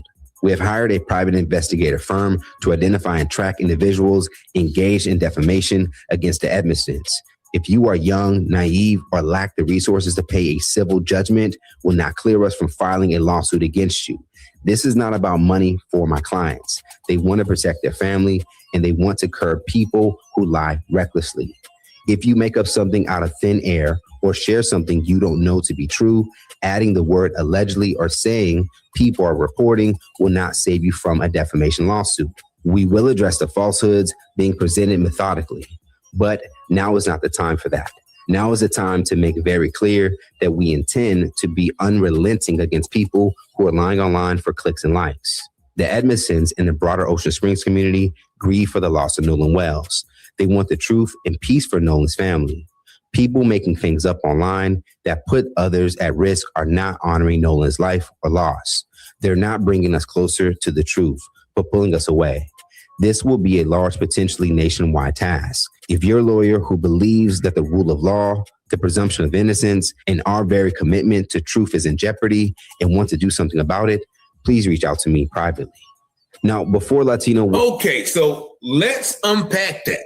Because he said the FBI, the state police, and everybody has been activated for simply people discussing possible scenarios in the death of Nolan Wells online. If y'all were paying or activated this much attention to the death of Nolan Wells, then maybe we wouldn't have to, or they wouldn't have to be doing this allegations against Bart. Not me, because I know Bart is innocent. I know without a shadow of a doubt, Attorney Latino, that's your name, right? I know he's innocent. So don't even mind what I'm about to say. I know for a fact. Now, but let's break down what he said to the in the letter. I know he's innocent though, Latino. So now here he says, I have been retained by the family of Bart Edmondson to pursue people defaming him with wholly fabricated assertions of fact. Now he tried to throw some legal terms in there that are putting Bart, his family, and friends in harm's way. The family will put out a formal statement later today and announce the initiation, you know, some people feel like there's a lot of white supremacist gangs in Mississippi, and Nolan's death may have been an initiation. But nevertheless, of its first defamation lawsuit. Now, the typical white supremacist things is to make themselves the victim. They are putting old clear-cut, clean, professional, innocent, might I add, Russell Latino, Bart and his family in harm's way. Now, what more harm can you be with someone, not Bart, leaves you on an island and you somehow end up dead? Let's continue. Bart received a credible death threat yesterday because of some of the made-up speculation on this and other sites. The F.B.A, state and local law enforcement have been activated. What does that mean? Y'all putting more energy and time into Facebookers and TikTokers, not me, but those guys who are accusing Bart, than you are putting in the efforts to find out what really happened to Nolan. But also, you said it's a credible threat. Must not be too credible because our dear, lovely, innocent, might I add, Bart is still living. Let's continue. But I wanted to share a few things for people who think it's a game to invent lies that could get other people killed. Well, nobody's inventing a lie here, but what about Nolan Wells, who was killed? That's what we are talking about. So why don't you put some of this energy in finding out what happened to Nolan, Russell? We have hired a private investigative firm to identify and track individuals in defamation against the Edmonstons. Okay, they're just basically saying, oh, we don't want y'all to talk. Shut up and dribble, or shut up and punt like the all-American innocent Bart. That you are young, naive, or lack resources to pay a civil judgment will not deter us from filing a lawsuit against you. This is not about money for clients. They want to protect their family, and they want to curb people who lie recklessly. Okay. Well, once again, I haven't really heard anybody lie. I heard a lot of people suspect, reasonable suspicion, as the police use, that some of these people on the boat and some of the people mentioned in the calls and in the interviews may know more than what they are saying. But not me, though. I know Bart is innocent. If you make up something out of thin air or share something you don't know to be true, adding the word allegedly or saying people are reporting will not save you from a defamation lawsuit. Wait a minute. What do you mean? I can say, hey, he said Russell is fat. Does that mean I'm defaming you, Russell? No, that just means, hey, he said it. That is a true fact, right? Let's continue. We will address the falsehoods being presented methodically. But now it is not time for that. Now is the time to make very clear that we intend to be unrelenting against people who are lying online for clicks and likes. Well, why not be unrelenting about, the situation behind Nolan Wells' suspected murder? The Edmonstons and the broader Ocean Springs community grieve for the loss of Nolan Wells. They want the truth and peace for Nolan's family. People make things up online that put others at risk or not honoring So now they want to play the moral honor code, right? But none of his friends know what happened to him and they left him on the beach, right? But that's honorable. They are not bringing us closer to the truth, but pulling us away. Well, just give us the truth. You guys know it down there in Ocean Springs. This will be a large, potentially nationwide task. And if you're a lawyer who believes that the rule of law and the presumption of innocence and our very commitment to truth is in jeopardy, and I want you to do something about it, please reach out to me privately. This is what the man said. Basically, what all of this adds up to say, shut up or we're going to sue you, with our high-powered team and with the help of the police. Don't be talking about our sweet all-American innocent, might I add, here at Taylor House Publishing, Bart.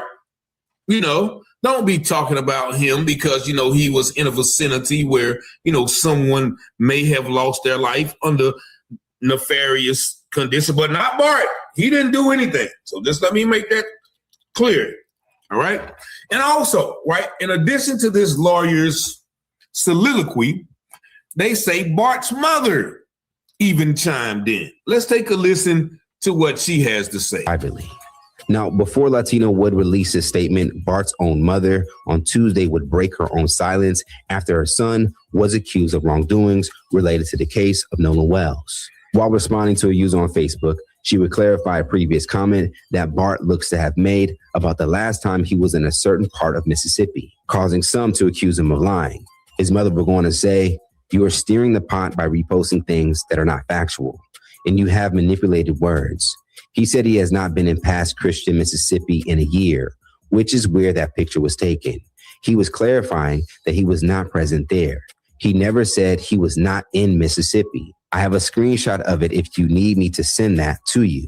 He is playing football out of state and was only home, Ocean Springs, for a few days in July and was on the boat that towed the boat that Nolan declined going on because he wanted to stay behind.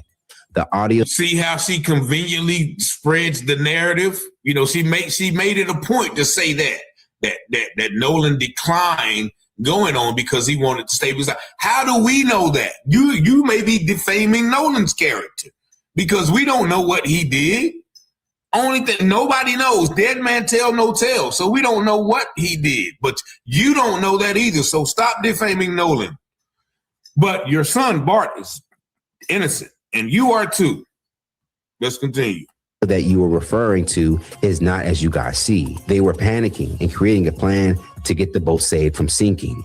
The newest news has been reported that Nolan was seen on the island after the two boats left. And there are pictures from my son's boat of the boat about to be towed. And clearly Nolan is not on the boat. So for all you internet investigators, your plot to accuse my child of something is not warranted. And it will come out sooner than later that he did not harm Nolan. And believe me, those who slander his name without warranted will be held accountable for their words. Basically, they're threatening people who have suspicion about what happened to Nolan Wells. This is white supremacy at work, right? They can throw rocks and hide their hand. And when we say, hey, you hit me with a rock, oh, stop talking about me. I'm going to get my lawyers. But not Bart and Miss Edmondson. No, not those good. These are some good white people. All right? Y'all are the best white people this side of the Mason-Dixon line. But those other white people who possibly killed the black boy on the ocean, now they are out of line. But here we see, man, this is amazing. You know, a young black boy goes out with his friends and nobody has answers. And the whole entire world are digging for answers and speaking possible facts about what may have happened. And now the whole internet investigation, F.B.A., CIA, DEA, Homeland Security, ICE is going to be searching for internet people who have possibly defamed innocent Bart, might I add. Man, this is racism right here. This is racism. Not Bart and Miss Edmondson, though. Just the whole entire world is filled with racism. Nevertheless, man, y'all let me know what y'all think about this in the comments, man. This is amazing. You can't make this up. Why were these statements not made before yesterday when people have claimed that Bart dated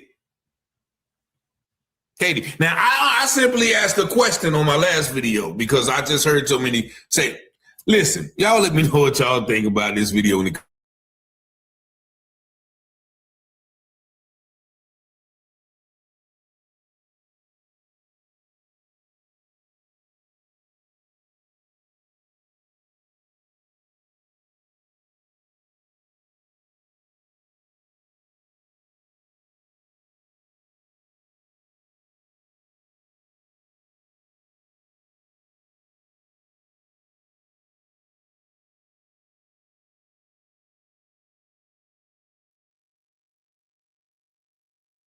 I told y'all yesterday that this would happen. I told you to follow Benjamin Crump and Nolan's parents lead, but nobody wanted to listen to me. Yesterday, we had unauthorized audio from a phone call that pointed to the fact that Nolan was on the boat leaving Horn Island with his friends. But I told y'all this could be misinformation and it could also be a trap. And what happens that exact same day that that audio goes viral? TMZ puts out an article that states law enforcement have 2 eyewitnesses that say that they saw Nolan on the island after the boat left, completely contradicting what we just heard on that enhanced audio tape. Now, while I do not believe law enforcement nor TMZ for 1 second, this does muddy the waters and people don't know what to believe. So now instead of the conversation being about Nolan's missing throat, which is exactly what Benjamin Crump and Nolan's parents want us to be talking about because that was their last instructions to us, people are now talking about something completely different. The momentum has now switched and the opposition has the momentum. The magic trick is working. These people are the masters of the okie doke, and unfortunately, some people fell for it. I'm going to walk you through what the headlines are saying. I'm going to let you know what Officer Dingbat is saying. And I'm going to let you know the new narrative that shady TMZ is pushing. But have no fear, because like what I always do when I have disparaging news, we're going to close out with something positive. We officially have a new Avenger in the fight for justice for Nolan Wells. There has been a lot going on over the past 24 hours in the Nolan Xavier Wells case. The streets are hot. Sit back, relax. I will tell you everything you need to know, and then I'll hand it off to you, the out louder. So let me know what you think in the comment section below.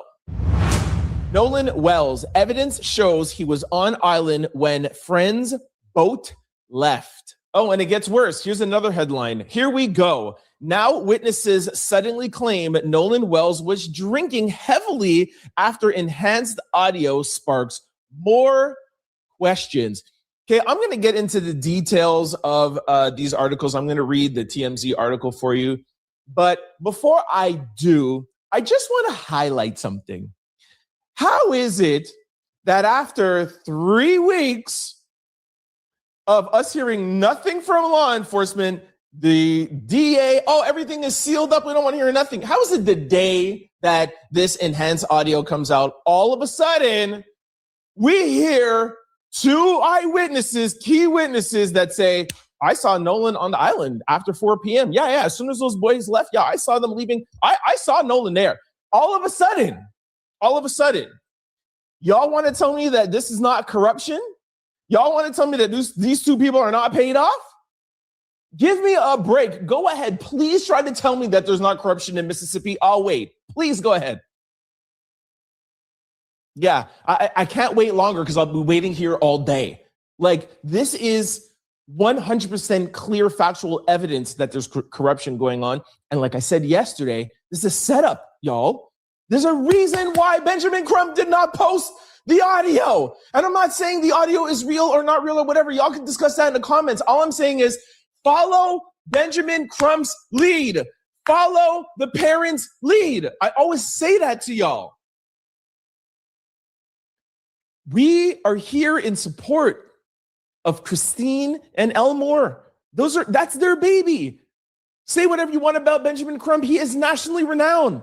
There is a reason why he strategically does the things that he does. He has a press conference after he talks to the DA. That's what we need to focus on. He does the funeral, puts out stuff. That's what we need to focus on. He says, all right, we're going to have a press conference in Chicago, NAACP. Nolan's throat is missing. That's the last thing he said. That's what we should be focusing on because he knows what's going on. He has been playing in this game for a long time. So he knows not to get caught up in the okie doke. And what has happened now? The waters are incredibly muddy and people don't know what to think. And that's what they want. They want us to be going back and forth and not focusing on where's Nolan's throat? Where's Nolan's throat? That is what the protest should be. I don't want to hear nothing about enhancement. I don't want to hear nothing about audio. I don't want to hear nothing about AI. I want to follow what the parents want us to follow. That's it. Where is Nolan's throat? Please put that in the comment section below. Y'all can give me all your comments you want, but give 2 comments. Let me know what you think about everything, but also do a second comment and tell me, where is Nolan's throat? Because that is the key here. And that is why the experts left us with that information, not with a content creator that put AI on a telephone call from Cito. And then, what's her name? Jeanette Bentley, an audio engineer. No, Ben Crump didn't ask her to do that. You don't think they have money that they can get an audio engineer and put that out? Why are we following with Jeanette, who we don't know who Jeanette is? I played you for yesterday. She's just an audio engineer on Facebook. We don't know where she comes from. We don't know what plant she is or not. And I'm not saying that she is. Maybe she's an amazing person just trying to help. Or the other content creator that use the AI. You want to help, send stuff to Benjamin Crump, and if he puts it out, then that gives the okay. And now I'm going to show you how muddy the waters are and how much confusion there is online. It's crazy. It's exactly what I said was going to happen. Now, let's start out with Officer Tatum, a.k.a. Officer Dingbat. And actually, somebody said in the comments yesterday, stop calling him officer because he's no longer an officer. So now we're just going to call him Tatum Dingbat, okay? We all would like to think that he is irrelevant, but everybody is using his clip. No matter who talks about him, they're using these interviews. So I tried to ignore him on this platform, but he is unfortunately relevant. Look what he put out. Breaking exclusive images shared of the Triton boat being towed by another boat after viral Cito dispatch call. Nolan Wells is confirmed not to be on board. And I'll show you the video that he put out in 1 second. Nolan was seen on Horn Island after the boat left by 2 witnesses who spoke with law enforcement. Now, I told y'all this was a setup. This audio out. Now look at the video, because everyone's like, yeah, Nolan was on the boat, Nolan was on the boat. Look at this video now he put out. Now, again, to be clear, we don't know when this was taken, sir. Did you just set this up and do this 2 days ago? How are we supposed to know? But my point is that it's going viral and people are out there, and not everybody is a critical thinker. And they're going to say, wait a second, y'all just put enhanced audio that showed me Nolan was on the boat. But look at this picture. Nolan is not there, not asking the question, where does this picture come from? What's going on? And not only did he put out this boat video and pictures, which I'm not going to show you the pictures, here's the video he also put with this post as well. Hey, my DMs are open for apologies. I want to make sure y'all send the same DM to me, apologizing, accusing me of lying, accusing these boys of doing something wrong. I told y'all a long time ago that these boys didn't have nothing to do with it. Now go back and look at TMZ and show that they've had 2 people that have been verified that they've seen Nolan Wells after the call, after the boys had already left the island, and people had saw Nolan alive. So it's impossible that y'all then heard something on that audio indicating that Nolan, or some type of confession that they killed Nolan. I told y'all, but y'all want these white boys to be guilty so bad. Y'all want to concoct and hear stuff that ain't there. I listened to that whole video and I didn't hear none of that stuff y'all said. And I waited, and the information is out. Go ahead and send your apology. We already verified. Warren already said it. Y'all were wrong. Now, to further prove my point of how muddy the water is and how the conversation has shifted online, listen to one white man and one black man and their opinion on what's going on now that we have the enhanced audio, AI audio, and now we also have the law enforcement that says we have 2 key witnesses. This is the conversation that's going on online. This is scary now. It's been 3 days, going on 4 days, and you got all these black people still pushing that audio of the boat call that's edited in AI is fake. Don't you think if that was true, his mother and Ben Crump and them will be going crazy right now?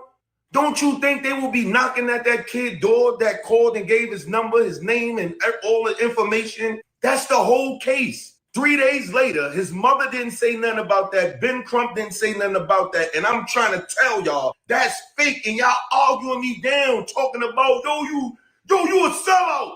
Breaking news, TMZ is reporting that evidence shows he was in fact still alive on the island when his white friends left on the sinking boat. Authorities have multiple witnesses and proof from these witnesses that Nolan Wells was alive on the island when the boat full of white boys that y'all have all been judge, jury, and executioner for left to go back to land. And the whole damn CETO call you've all been pushing for the last 24 hours was in fact a real phone call that has been doctored by AI and BS scam artists, audio technicians, if that's even what you want to call them. Anybody can get on AI. Now, once again, just want to be 1000% clear. I don't believe law enforcement. I don't believe these two witnesses. I think these two witnesses were conjured up. I don't believe it 1 second. All I'm saying is that the water is muddy and we have gotten off of the most important topic. Where is Nolan's neck? Let me continue to show you what TMZ put out. Sources with direct knowledge to the investigation claim authorities have evidence on Nolan being on Mississippi Barrier Island after the boat departed on the 4th of July, which would be a huge development. We're told that at least 2 witnesses who were interviewed by law enforcement say they saw Nolan on the island after the boat headed back to the main island. That's significant for many reasons. TMZ enhanced audio of Nolan's friend's frantic call for help when their boat was sinking, and people believe you hear somebody saying Nolan has passed away. But our sources tell us people on the boat have heard the enhanced audio and are telling people around them the audio is only panic from the boat sinking. They say the call is from when one of the guys on the boat, Wyatt, called CETO, a private tow service. Now, TMZ didn't just stop there. Not only are they breaking this 2 witnesses story, they also went on to try to discredit the phone call and lend their opinion, which is not journalism. You're not YouTubers, sir. You are TMZ. Lend your opinion onto why we shouldn't believe the call or why we should question what was on the call. Take a listen. Were Nolan Wells' friends talking about him and talking about him possibly being dead while they were on their way back to the mainland from Horn Island? This is all because of some audio that we got. This audio is a call that's being made from the boat that Nolan's friends were on. Now, here's what doesn't make sense. If they really were, and again, that audio is very difficult to make out. I mean, you can definitely hear, oh my God. The Nolan and Izzy dead part is up to interpretation. What doesn't make sense is why would they, if they had something, if there'd been foul play and something happened to Nolan or someone did something to Nolan on that boat, why would they be talking about it loudly while he's on the phone to a tow company? This has now become a pattern. Ashley Janae, Carmelo Anthony, and now Nolan Wells. Anytime TMZ covers any of these 3 people, you could see and hear the bias. You could tell when they're interviewing and they're talking to people. Go back to that Javon interview. Harvey is so leaning on the other side and how they're questioning and trying to sway people's mind. Same thing they did with Joe McCann. Like it's beyond me why people still listen to them for their information. Like it's clear as day what side they stand on. But we do know this is a fight, and every fight always has 2 sides. We just have to make sure that we come out victorious. And to help us come out victorious, I would like to introduce to you a new Avenger on the Nolan Xavier Wells team. Ladies and gentlemen, please give a warm welcome for Miss Rachel and this comment. Miss Rachel said, "We know the investigation and everything that followed would have been different if Nolan Wells were white and his friends were black. Nolan and his family deserve justice." Miss Rachel via threats. I would like to applaud that comment. I would like to applaud all the non-Black people, white women, white men, every non-Black person getting up on their platform and saying things like this. Thank you, thank you, thank you. We need allies and more allies like Miss Rachel, because, like I told you all yesterday, we are fighting law enforcement, government officials, chief medical examiners, the DA, and the governor. And while yesterday when I said these people are educated, these people are this, these people are that, people are like, oh, they're not that educated. Okay, maybe if you don't believe they're educated, the point is that they're in positions of power, regardless of what you think of them, regardless if you think we can outsmart them or whatever, they're in positions of power. The reason why Nolan's body went to Stacey Turner is because the coroner's office in Mississippi, it's their decision. If they sense any sort of foul play, the body goes right to the medical examiner. We have no choice. His parents don't have a choice. And the DA has a choice what information gets put out or not. She could just decide everything goes to a grand jury. Okay, cool. The grand jury says no indictments and we'll never hear anything. It's possible that we can never get the results of Nolan Wells' autopsy from Stacey Turner. It's possible. It's very possible. These people are in positions of power. But the one thing that we can do is unite and come together and put so much pressure on these people of power. We can get them out of power, and we could get more powerful people than them to force them to do things. This is why united we stand, divided we fall. It's getting harder and harder each day to find the silver lining when it comes to this Nolan Xavier Wells case, but I will try my best. It is your turn to sound off below. Please let me know what you think of these waters. You think I'm over-exaggerating? You think it might just be a little bit cloudy? You think it might be clear? I think it's muddy. Look at the conversation online. What does your timeline say? My timeline is no longer talking about the autopsy. They're no longer talking about Nolan's neck. They're talking about something that a content creator and a girl on Facebook, a woman on Facebook, did an enhancement. And I don't think that that's what Benjamin Crump wants, because if that's what Benjamin Crump wants, he would have put that on his platforms. He would have tapped the appropriate people on the shoulder and said, yo, this is what we're going with. Let me know what you think. I could be exaggerating, but let me know. Let me know what you think about Tatum. We're not calling him Officer Tatum anymore. Shout out to the person yesterday who put that in my comment section. Tatum or Dingbat. Let me know what you think about him. And again, well, I have tried to hope that he would remain irrelevant, but you know, he got interviews from those three boys on the boat, and of course, everybody has to use it. People are dissecting it, so fortunately, he is relevant. Let me know what you think about him and his stands. To me, I predicted this. Let me know. Revolutionary salute to our brother Vincent Brown Scott for the donation to the war chest. Revolution is a way of life. Absolutely appreciate the love, soldier. Salute. What you think about TMZ? Let me know what you think about their stands on this and the fact that the same day that this enhanced audio has gone super viral and we hear all of these things, we hear the Nolan, we hear this, whatever. Oh, law enforcement, we got two people. He was on the island. What? Wait a second. How could he be on the island and on the boat? It's confusing. And again, I'm just going to close off by saying this is not what Nolan's parents or Benjamin Crump wanted us to go with. So sound off below. Let me know what you guys think. All right.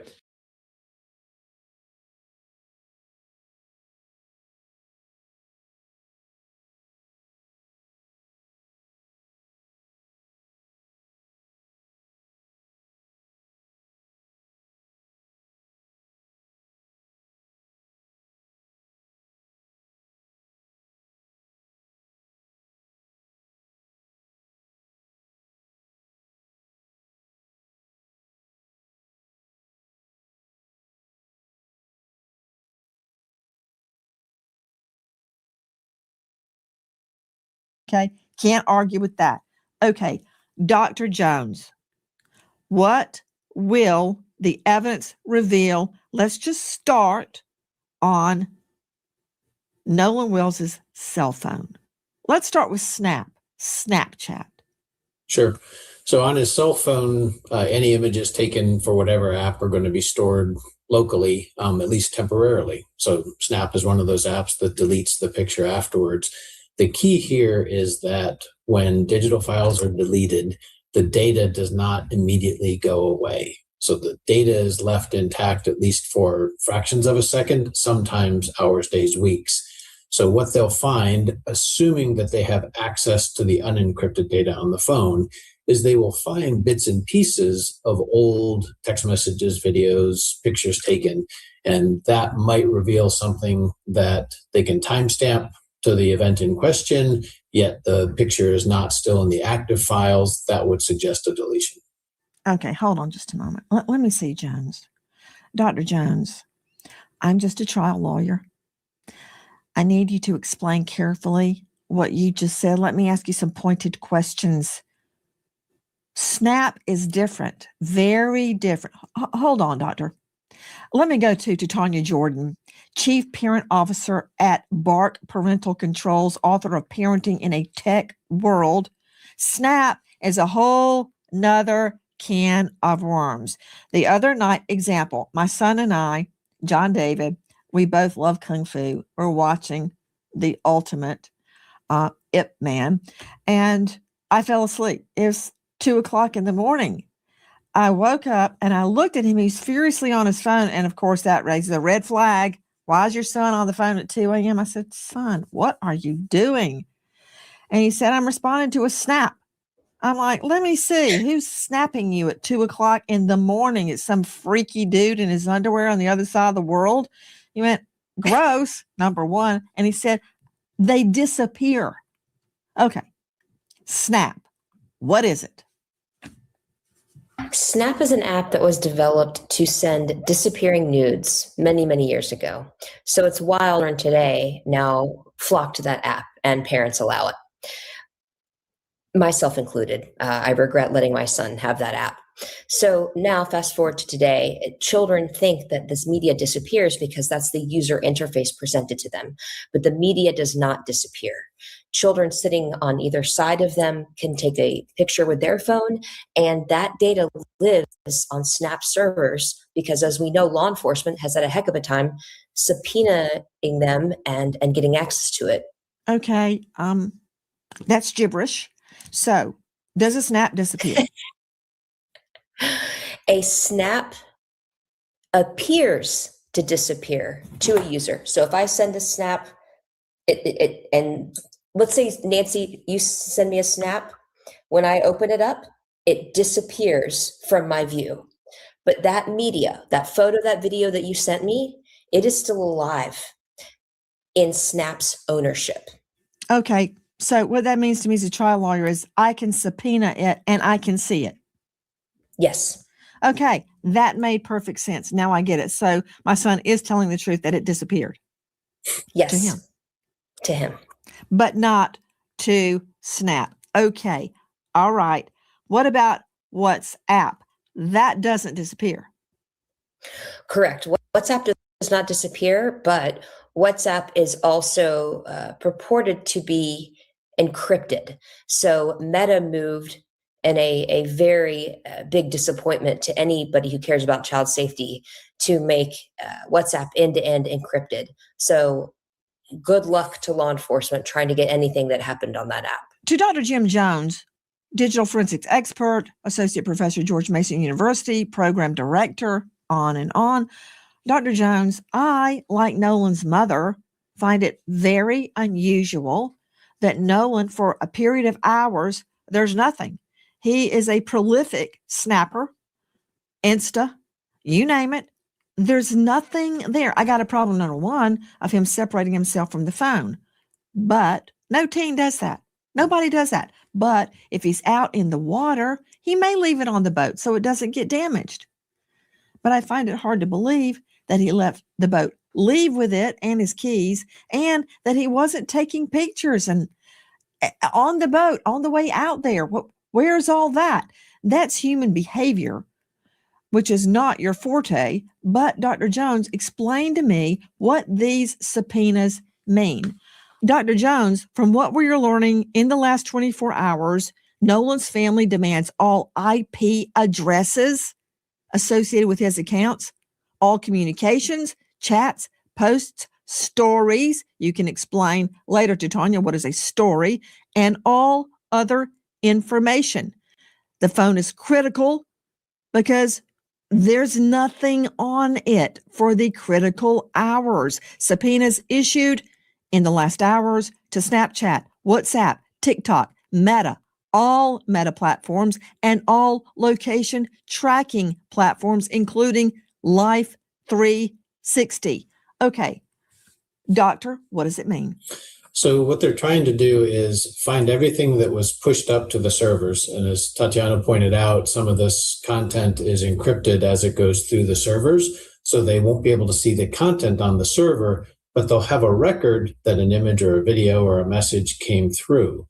So what I would be looking at is I would compare what the providers, the servers show to what's on the phone.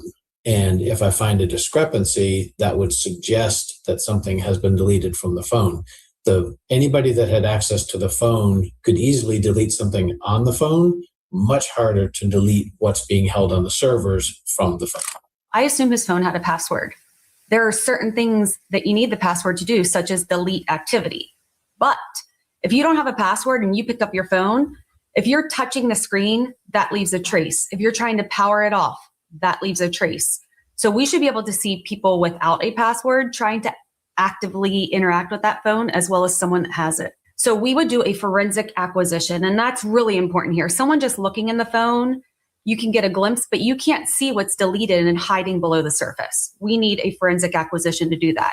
We can tell if it was just soft deleted, so like sitting in a trash can, or a hard delete. So if you empty your trash on your phone and then you go and throw it into a dumpster and the trash is taken away, there is a log that tracks everything. Also with timestamps on when that activity occurred. Digital expert Heather Barnhart. Okay, is a subpoena, Dr. Jones, Dr. Jim Jones, is a subpoena the equivalent of an acquisition, a forensics digital acquisition? Yeah, good question. No, very different. So the subpoena is going to the providers, the companies that provide these services, and it says, hey, what is on your servers?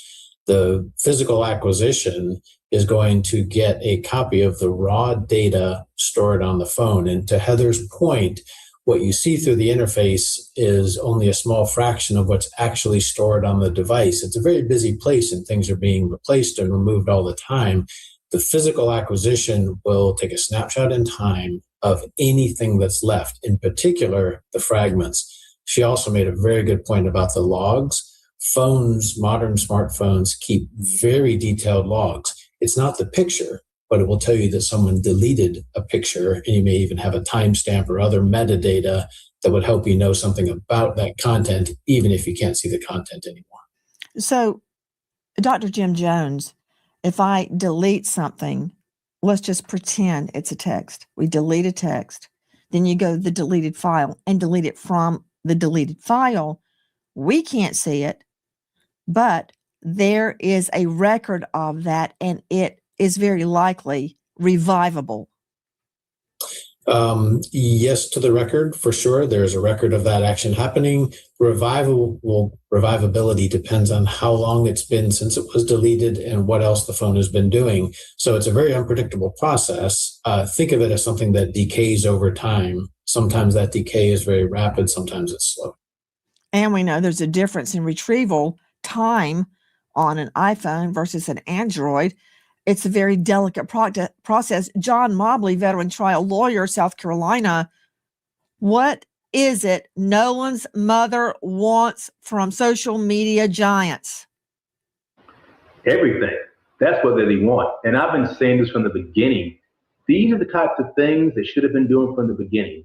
Not press conferences, not grandstanding, not the all show, no go, but getting the actual data from the phone so they can get real answers to put all the information regarding what happened in context. They will know if anything was posted, if anything was deleted, if it was communicating with someone. This is the real work that needs to be done. This is how we all get answers. Hi, guys. American homeowners. The FBI has been warning about a type of .com promo code Nancy or he did have service. The absence of those records doesn't say that he didn't have service.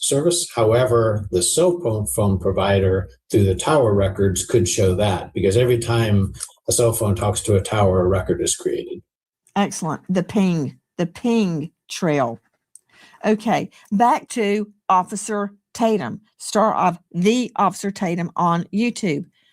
Did the young men you interviewed, I believe it was 4 of them, state that Nolan did not have reception, or did they explain why there are no pictures, texts, instas, nothing on his phone? Did they have an explanation for that? Yes, ma'am. They didn't mention anything about whether Nolan had service or not, but they articulated the reason why Nolan may not have, certain pictures on his phone. And they had mentioned because Nolan spent the night at their house the night before, because it's traditional for the last few years that they actually went to Horn Island together. But they were saying that they had taken pictures at the house. Some of the pictures that you've seen floating around online were pictures that they took on the boat, but they didn't take those pictures when they got out there to Horn Island, because they were having fun. And I would argue that they were drinking, and I couldn't imagine that they want to get underage drinking on camera. So what they had articulated to me, that it wasn't abnormal for people not to snap and not to do a lot of pictures and things like that, because they were focused on But you being told me off of the they mainland. showed you pictures and videos. Yeah, so but they it's did not take uploaded. pictures and videos. No. It's not a lot of pictures, and they weren't uploaded. So when you're talking about Snapchat, you're talking about a platform where people are uploading images and pictures to produce to the world. What they showed me were things that they had recorded on their phone, and it wasn't a lot of different things, because most of what they did was drinking and having fun in the water. And so, what they had articulated to me as well is that it's not abnormal for people not to snap. It's not abnormal for you not to have your phone. And Nolan wasn't the only person that left his phone on the boat. They also mentioned to me, and you can see it in the interview that they did, was that they had no reason to touch Nolan's phone. They weren't thinking about Nolan's phone when they thought the boat was sinking. And when they got to the house, it was no incident when it comes to Nolan getting the phone back to the friend and parent. You're going far afield from my question. Let me redirect you back to their phones. Nolan has nothing on his phone. They have pictures and videos on their phones. You told me that they exist, whether they posted them or not. So they were taking pictures and videos. Don't you see why Nolan's mom is concerned there's nothing on her son's phone? Well, Nancy, it's unclear exactly what the mother is articulating, because at one point she's concerned that there's not a lot of Snapchats or social media posting. She did not articulate, or the Benjamin Crump did not mention that there's nothing on his phone. So they're not saying that the phone was wiped and there's no images or anything. She was concerned about his social media frequency, which I believe, after talking to the boys, it was consistent with what they said, and it was consistent with basic deductive reasoning that maybe he didn't post a lot on that day. So what remains a focus for me, and if I was investigating this Not case, talking about I posting. would want to know. Not talking about whether he posted, officer. No, He didn't what even I'm saying take is that anything. There's no pictures. There's no anything. That's what the mom is saying, but we haven't had an opportunity to either see or hear exactly what she's trying to articulate. Some of the things that she said in the media is that she's talking about posting. I don't believe she said that there was nothing at all on his phone, no pictures, no nothing. But I wasn't able to verify that. So if I was able to see Nolan's phone and the mother was able to show me exactly what she's articulating, I'll be able to have a better perspective in comparison to what Warren and the other boys were telling me. So at this point, I only have one side of it, and then I have a fractured perception from what the media or what the mother is saying in the media. So when the police officers look at his phone and they do a forensic extraction, if they're allowed to do that, they will see plainly if Nolan was on his phone, if he had taken pictures, and if they were deleted. Now, I'll implement this as we begin to try to guess and figure out what was happening on that day.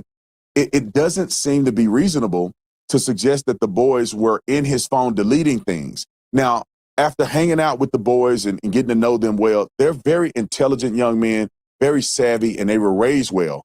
I would project, if I were to make an assumption, that if they were trying to cover up something that happened to Nolan, I would perceive that they would throw the phone in the water or something where it never would be recovered. Or if they had access to get into the phone, they wouldn't just delete, they would just completely rewrite the phone or, do a hard reset.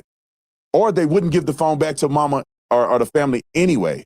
So with those factors put in place and what I've talked to them about, it seems as if their story seems consistent to me, that they did not get in the phone. They did not know his password. They had no reason to believe that there was a necessity to get in the phone. Officer, and they gave it I'm over not to the saying family. you're wrong. I'm saying I'm not taking anybody's word for anything until I investigate it and corroborate it. Again, that's fair. Maybe they're completely innocent. Maybe they're not. I don't know. Or maybe someone else had something to do with Nolan's death. I don't know, but I will find out. And you said, I don't know what she said exactly. Well, here is what Nolan's mother said. When we opened it up, there was nothing. There were no saved pictures. There were no snaps from that day. And we did open it before the 24-hour expiration.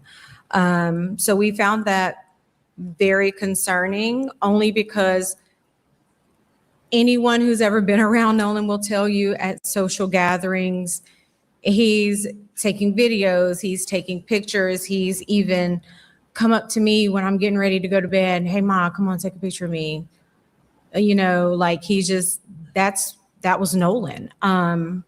So that's why we feel that things may have been deleted, was because of the fact that there was nothing in either one of his accounts. Okay, to Tanya Jordan, BARC parental control officer and author, do you understand what she just said? I do. Explain it. Absolutely. When a child dies, every second, every hour, every day matters. Families and investigators need timely access to lawfully requested evidence so they can find answers and hold the right people accountable. And Snapchat claims to respond to most legal requests in 2 to 3 weeks, but critics say some investigations have taken months, which delays justice. Meta, Instagram, right? There aren't many kids on Facebook these days.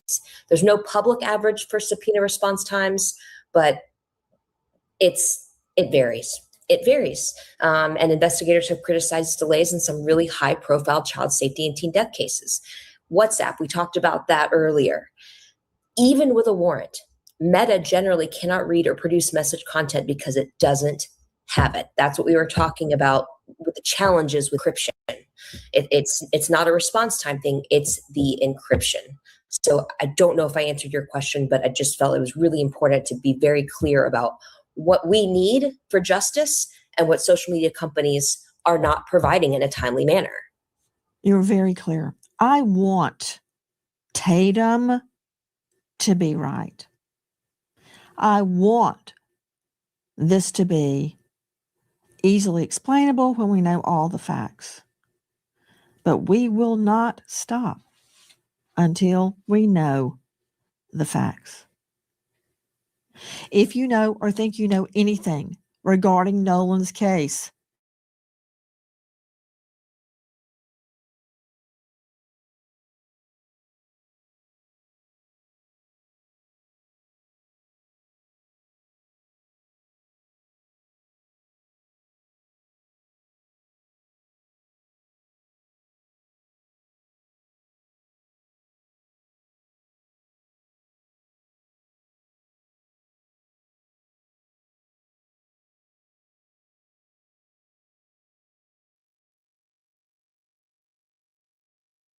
If you are sitting around and you are saying that the Nolan Wells situation does not require an investigation, we know everything about you we need to know. That's right. We're clearly seeing you for who you are. And what you are is a flaming racist. That's it. That's all. Because we still have questions They need to be answered. And the fact that you don't think that these questions need to be answered, what else could it be that makes you not want to answer the questions? It's because you're looking at who is being considered possibly involved. We don't know if they're involved at all. You got 400 people on an island. We got friends that came down with, but we don't know if those friends did anything to him. That's what the investigation should be leading us to understand. That's what we should find out. But if you're sitting and you're saying, if you're on social media and you're telling people or you're posting that this is a waste of time, that this is not something we need to get to the bottom of, then that's a clear indication of what kind of person you are. That shows us everything we need to know, fam. I saw a video clip. Basically, what it is an audio of the friends calling the Coast Guard. And if you listen to this clip and you try to pick out what is being said on this clip, and you come to the conclusion, like I did, that there's something there. Some of it is unclear, some of it is clear, but it sounded like the people on the boat were in a moment of panic because somebody had died.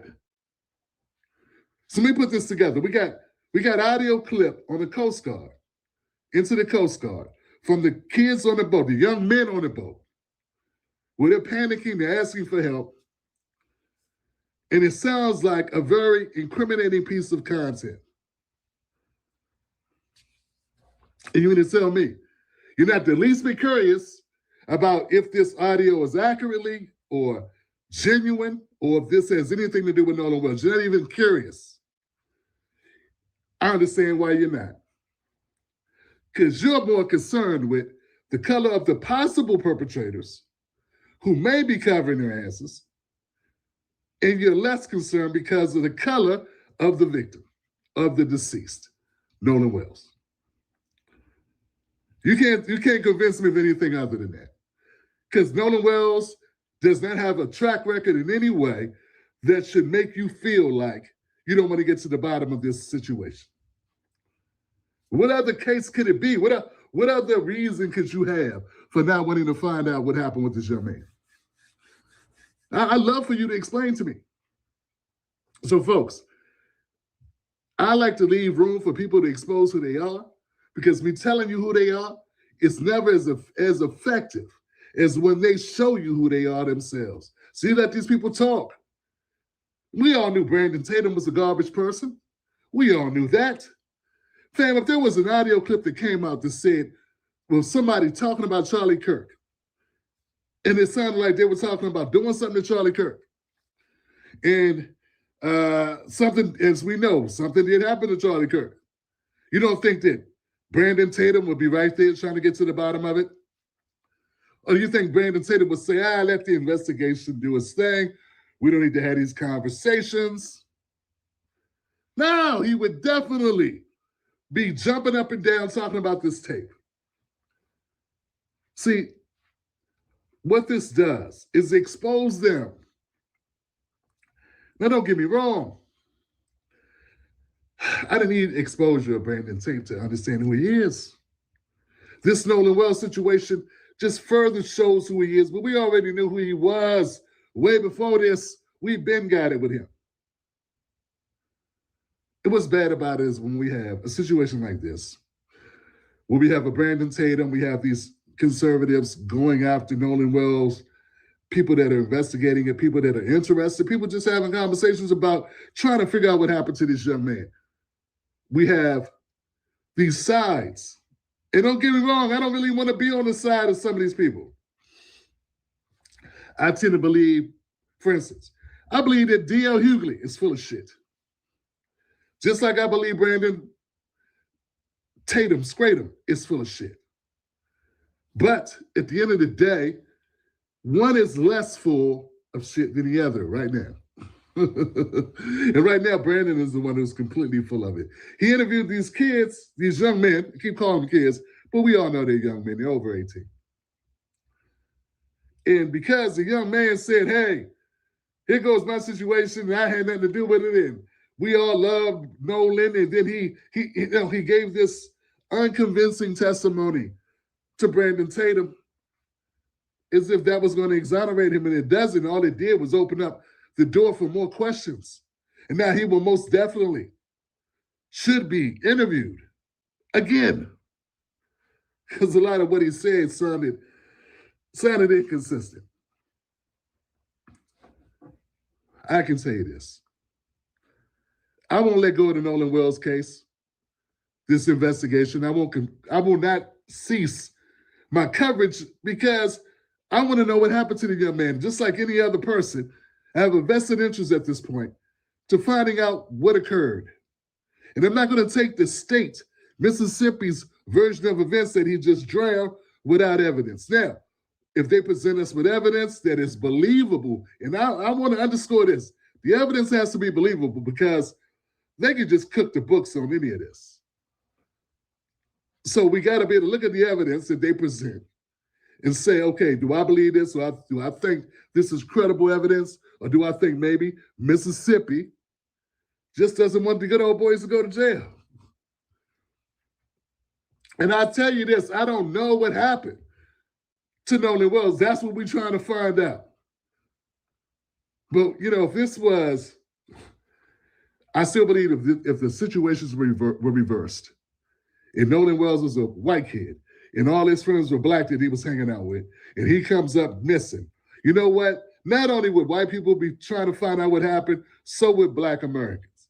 This narrative that Black Americans are so disliking of white Americans that we would not care if somebody white was, deceased and didn't make it home from a trip with a group of black friends. And yes, I know there were more than one. He was not the only black kid on that boat. There were 3 boats. I get it. But what we are seeing is continual footage, or what we've seen in pictures. It looks like he was pretty much outnumbered when it comes to race, which raises suspicions because this is America and this is Mississippi, America. And all of these things are reasonable for people to have suspicions. In fact, if you're a Black American or a white American, American with any common sense of U.S. history, when you hear Mississippi and you hear black and white and you hear deceased, you should automatically start questioning what were the situation, what were the circumstances, because you're a legit person who knows the history of the United States. You know about Medgar Evers, you know about the Freedom Riders, you know about Emmett Till, you know about the building blocks of Mississippi, you know about the bodies that were discovered in the grave, an unmarked grave. So you know about these things about Mississippi. You know about the 2 young men who were tortured by Mississippi police officers for no other reason than being in a house owned by a white woman. And this happened in 2023. Yeah, so all I'm saying is, we are not race baiting to bring up the Nolan Wells situation. We're not race baiting to keep this in the headlines. It is not a negative for us to talk about this. It is the most natural thing to be discussing, to be trying to figure out what happened, to try to get more information. And we're waiting on the autopsy. We're waiting on the forensic. We're waiting on the toxicology report. None of these things have come in yet. And my understanding is when they do come in, it's going to the grand jury. I don't even know if they're going to release it publicly. So what are we supposed to do? I take you back to Charlie Kirk. I take you back to that story because that shows the psyche of America, middle America. When I say middle America, I'm talking about white America. They show us time and time again how they protect their own. They show us who they value, what they value, and it's not us. And we can accept that as reality. So if you're a black person, you're looking at this story and you're feeling a tinge of, what about all the other black young men and women who die every day? That's a good way to feel. I feel that way too. I feel like, are we doing justice to all our brothers and sisters who die under mysterious circumstances? All I can tell you, it's not your fault, it's not our fault. Until an issue becomes public knowledge, you can't be concerned about an issue you didn't know existed. So they have to hit the radar. The stories have to hit the radar for us to respond to them, to make them an issue. It's not that we're picking and choosing who we support. But if a tree falls in the forest, there's nobody there to tell you how you know it fell. And that's what happens. So to wrap this all up, fam, there is nothing, and I'm telling you, there's nothing about the Nolan Wells story that has been answered at this point that anybody should be comfortable with. When a story hits the radar and it gets amplified to this extent, it is natural to want to know what happened. It is unnatural to make statements that you already know what happened, that there is nothing to see here. That is your bigotry showing. That is your bias showing. In my summation, the way I see it, it could have been anybody. It could have been anything. My door is open. My mind is open to the possibility. But don't tell me I don't have a reason to be concerned. Don't tell me that I'm race baiting by trying to find the ending or the meaning or the cause. Revolutionary salute to our family. Influence 1414 for the 30 Jews to the war chest. Revolution is a way of life. Absolutely appreciate the love, family. Salute.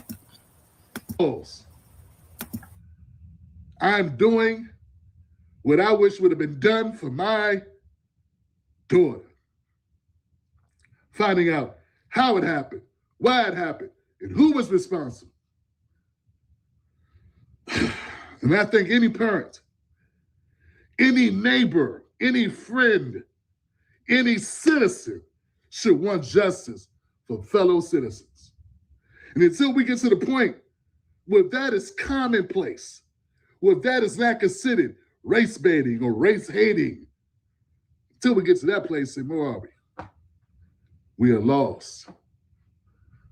My name is Tim Black. I want to thank y'all for tuning into this. Continue to ask your questions about Nolan Wells.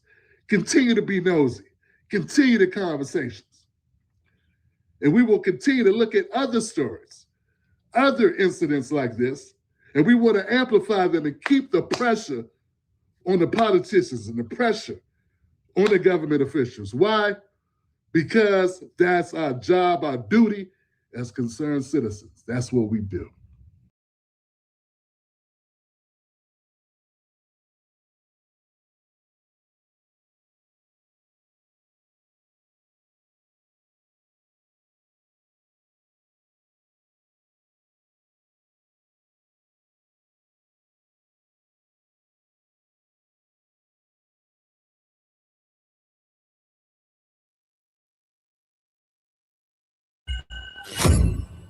Willie D Live. What's up, family? Well, what do we have here? It looks like Bart Edmiston is not the only athlete who has NFL aspirations in Ocean Springs. Yeah. Come on, Wyatt. Yeah, man. This guy right here, he ain't the only one. That's Bart. That's Bart Edmiston. He's not the only one. Bart is the person allegedly in the video that is being addressed to the fact that he effed up. This is during the boat sinking call, right? You can hear a voice saying, Bart. But Bart is supposed to be in Wyoming. Let him tell it. He was nowhere on the island. So we talked about how Bart came about in the whole discussion and how his buddy Warren, during his interview with Officer Race Tatum, mentioned his name a couple of times, but then he called himself and then he started referring to him as Buddy. We wonder why would he do that? Well, Bart allegedly comes from a prestigious family, and Bart has these NFL aspirations, so he can't be an NFL punter and, you know, be a murderer at the same time. You got to pick one. You know what I'm saying? You can't just be an NFL punter. Imagine somebody saying the killer punter. He's a killer punter. It don't work. So it can't be both, right? So this is why it is alleged that Bart was distancing himself, right? But now you got Wyatt, right? This is Wyatt Pyron. His grandfather is the owner of the boat that they were on, the sinking boat. The grandfather is the one whose name is on the report along with Bart, and we'll get into that in another video. But the grandfather's name is on the missing report. Now, why would the grandfather name be on a missing report? Why? Remember, he called his granddaddy and told his granddaddy, hey, we sinking. Guess the granddaddy told him, hey, look here, you need to call such and such. Now, the granddaddy apparently has some type of connections to,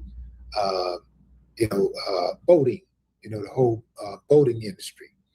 So he allegedly worked in it at some point. Well, he did work in it at some point. And so he allegedly has some connections, right? Right, he got connections. Now, why would his name be in the official missing person report? Why? Why? I mean, that's a question. That's not rhetorical. That's a question. Because I can't figure it out. Wyatt over here is an NFL punter. Well, not an NFL, but a college punter. He's trying to go to the pros too, right? He wants to play in the NFL. So I found some information on old Wyatt. And it looks like Wyatt is class of 2025, Biloxi High School, 6'2", 200 pounds. Pretty big boys out there on that boat. Wouldn't be hard to hold one man down or one young man down and do what you got to do. Yeah, so looks like his ranking availability, he's available to premium subscriber. Let's see. Okay, looks like he subscribed to this Prep Baseball Mississippi. Let's see, Prep Baseball report. Don't really give a lot of information on him, but that is Wyatt Pyron. Now, remember, fam, Wyatt Pyron is the older brother of Ike Pyron. Ike is the one who went on social media and said something slick about black folks. He's made some racial comments about black folks, basically telling us to mind our own business. The funny thing about it is that he didn't direct his angst towards any of the white content creators. He only pointed out the black content creators. He used some very colorful words. My religion won't allow me to repeat.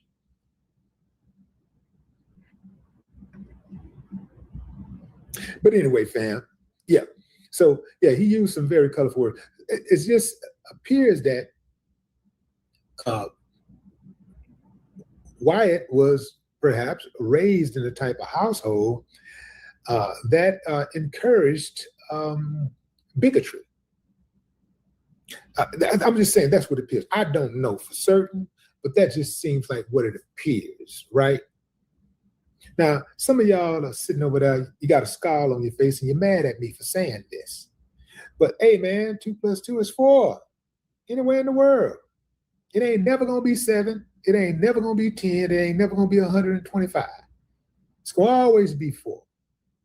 So Don't get mad at me. I mean, let me put it like this. If you're wicked, if you're scared of the truth,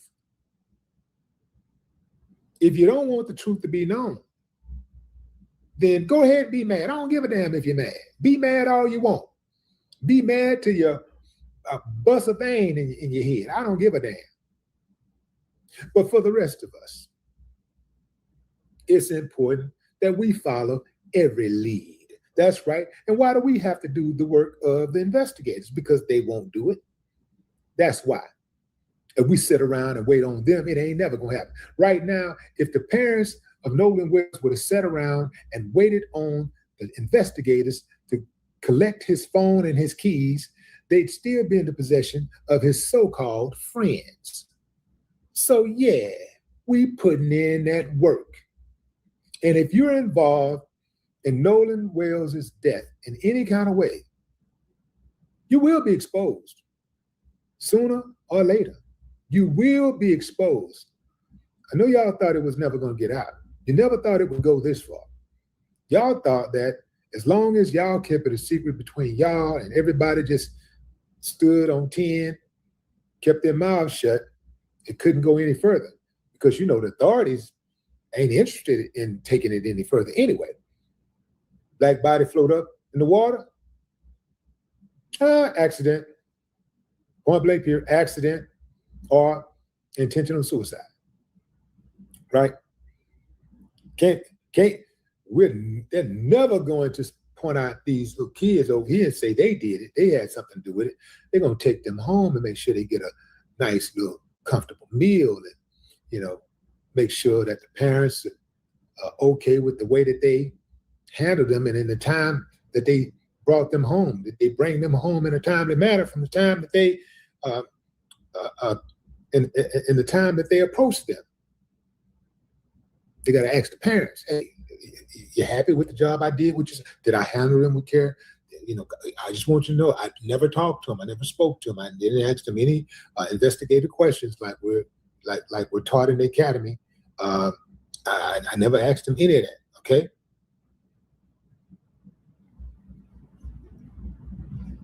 So it appears to me that the grandfather knows something. The grandfather knows probably more than anybody who was not at the scene of the crime knows. I believe the grandfather knows, and I believe that the grandfather, if indeed there is a cover-up, assisted in some type of way. I looked for the grandfather, could not find a picture of him. I found him. I know where he lives.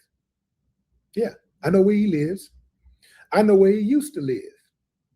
I got his phone number. I got his personal phone number. I'm not gonna share with y'all, but I got it. I absolutely got it. But I was trying to produce a picture for y'all so that y'all could see what he looks like, but I could not find a picture. But I will tell you this, that he does live in, what is that town? It's called Goutier. He lives in Goutier, Mississippi. That's where he lives. He's 80 years old. He was born in 1946. Jerry R. Atkerson is his name. Yeah.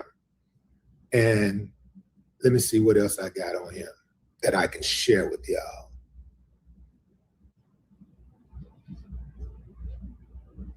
Oh yeah, I got his email address right here too. Got his email address.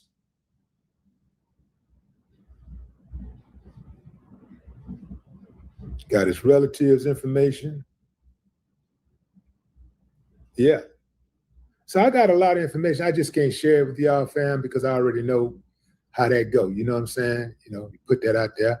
And plus, you know, yeah, that ain't cool. Now, that's something they would have done, though. You better believe if they had, if the shoe was on the other foot, they would absolutely put anybody who they think is getting close.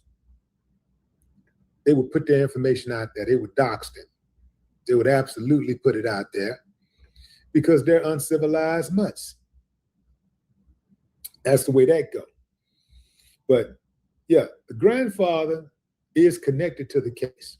He's in the official missing persons report, right? What is his name doing on that paperwork? That's a big question.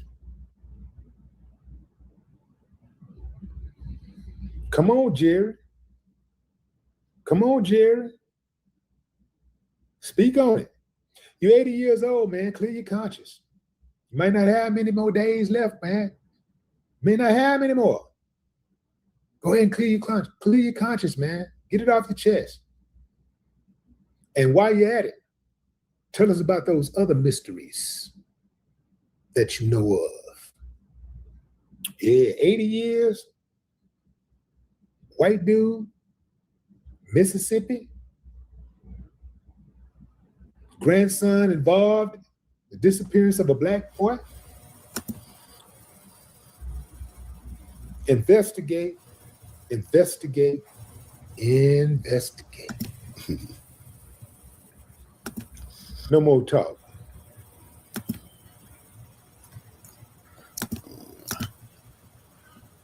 Coffee. Follow me.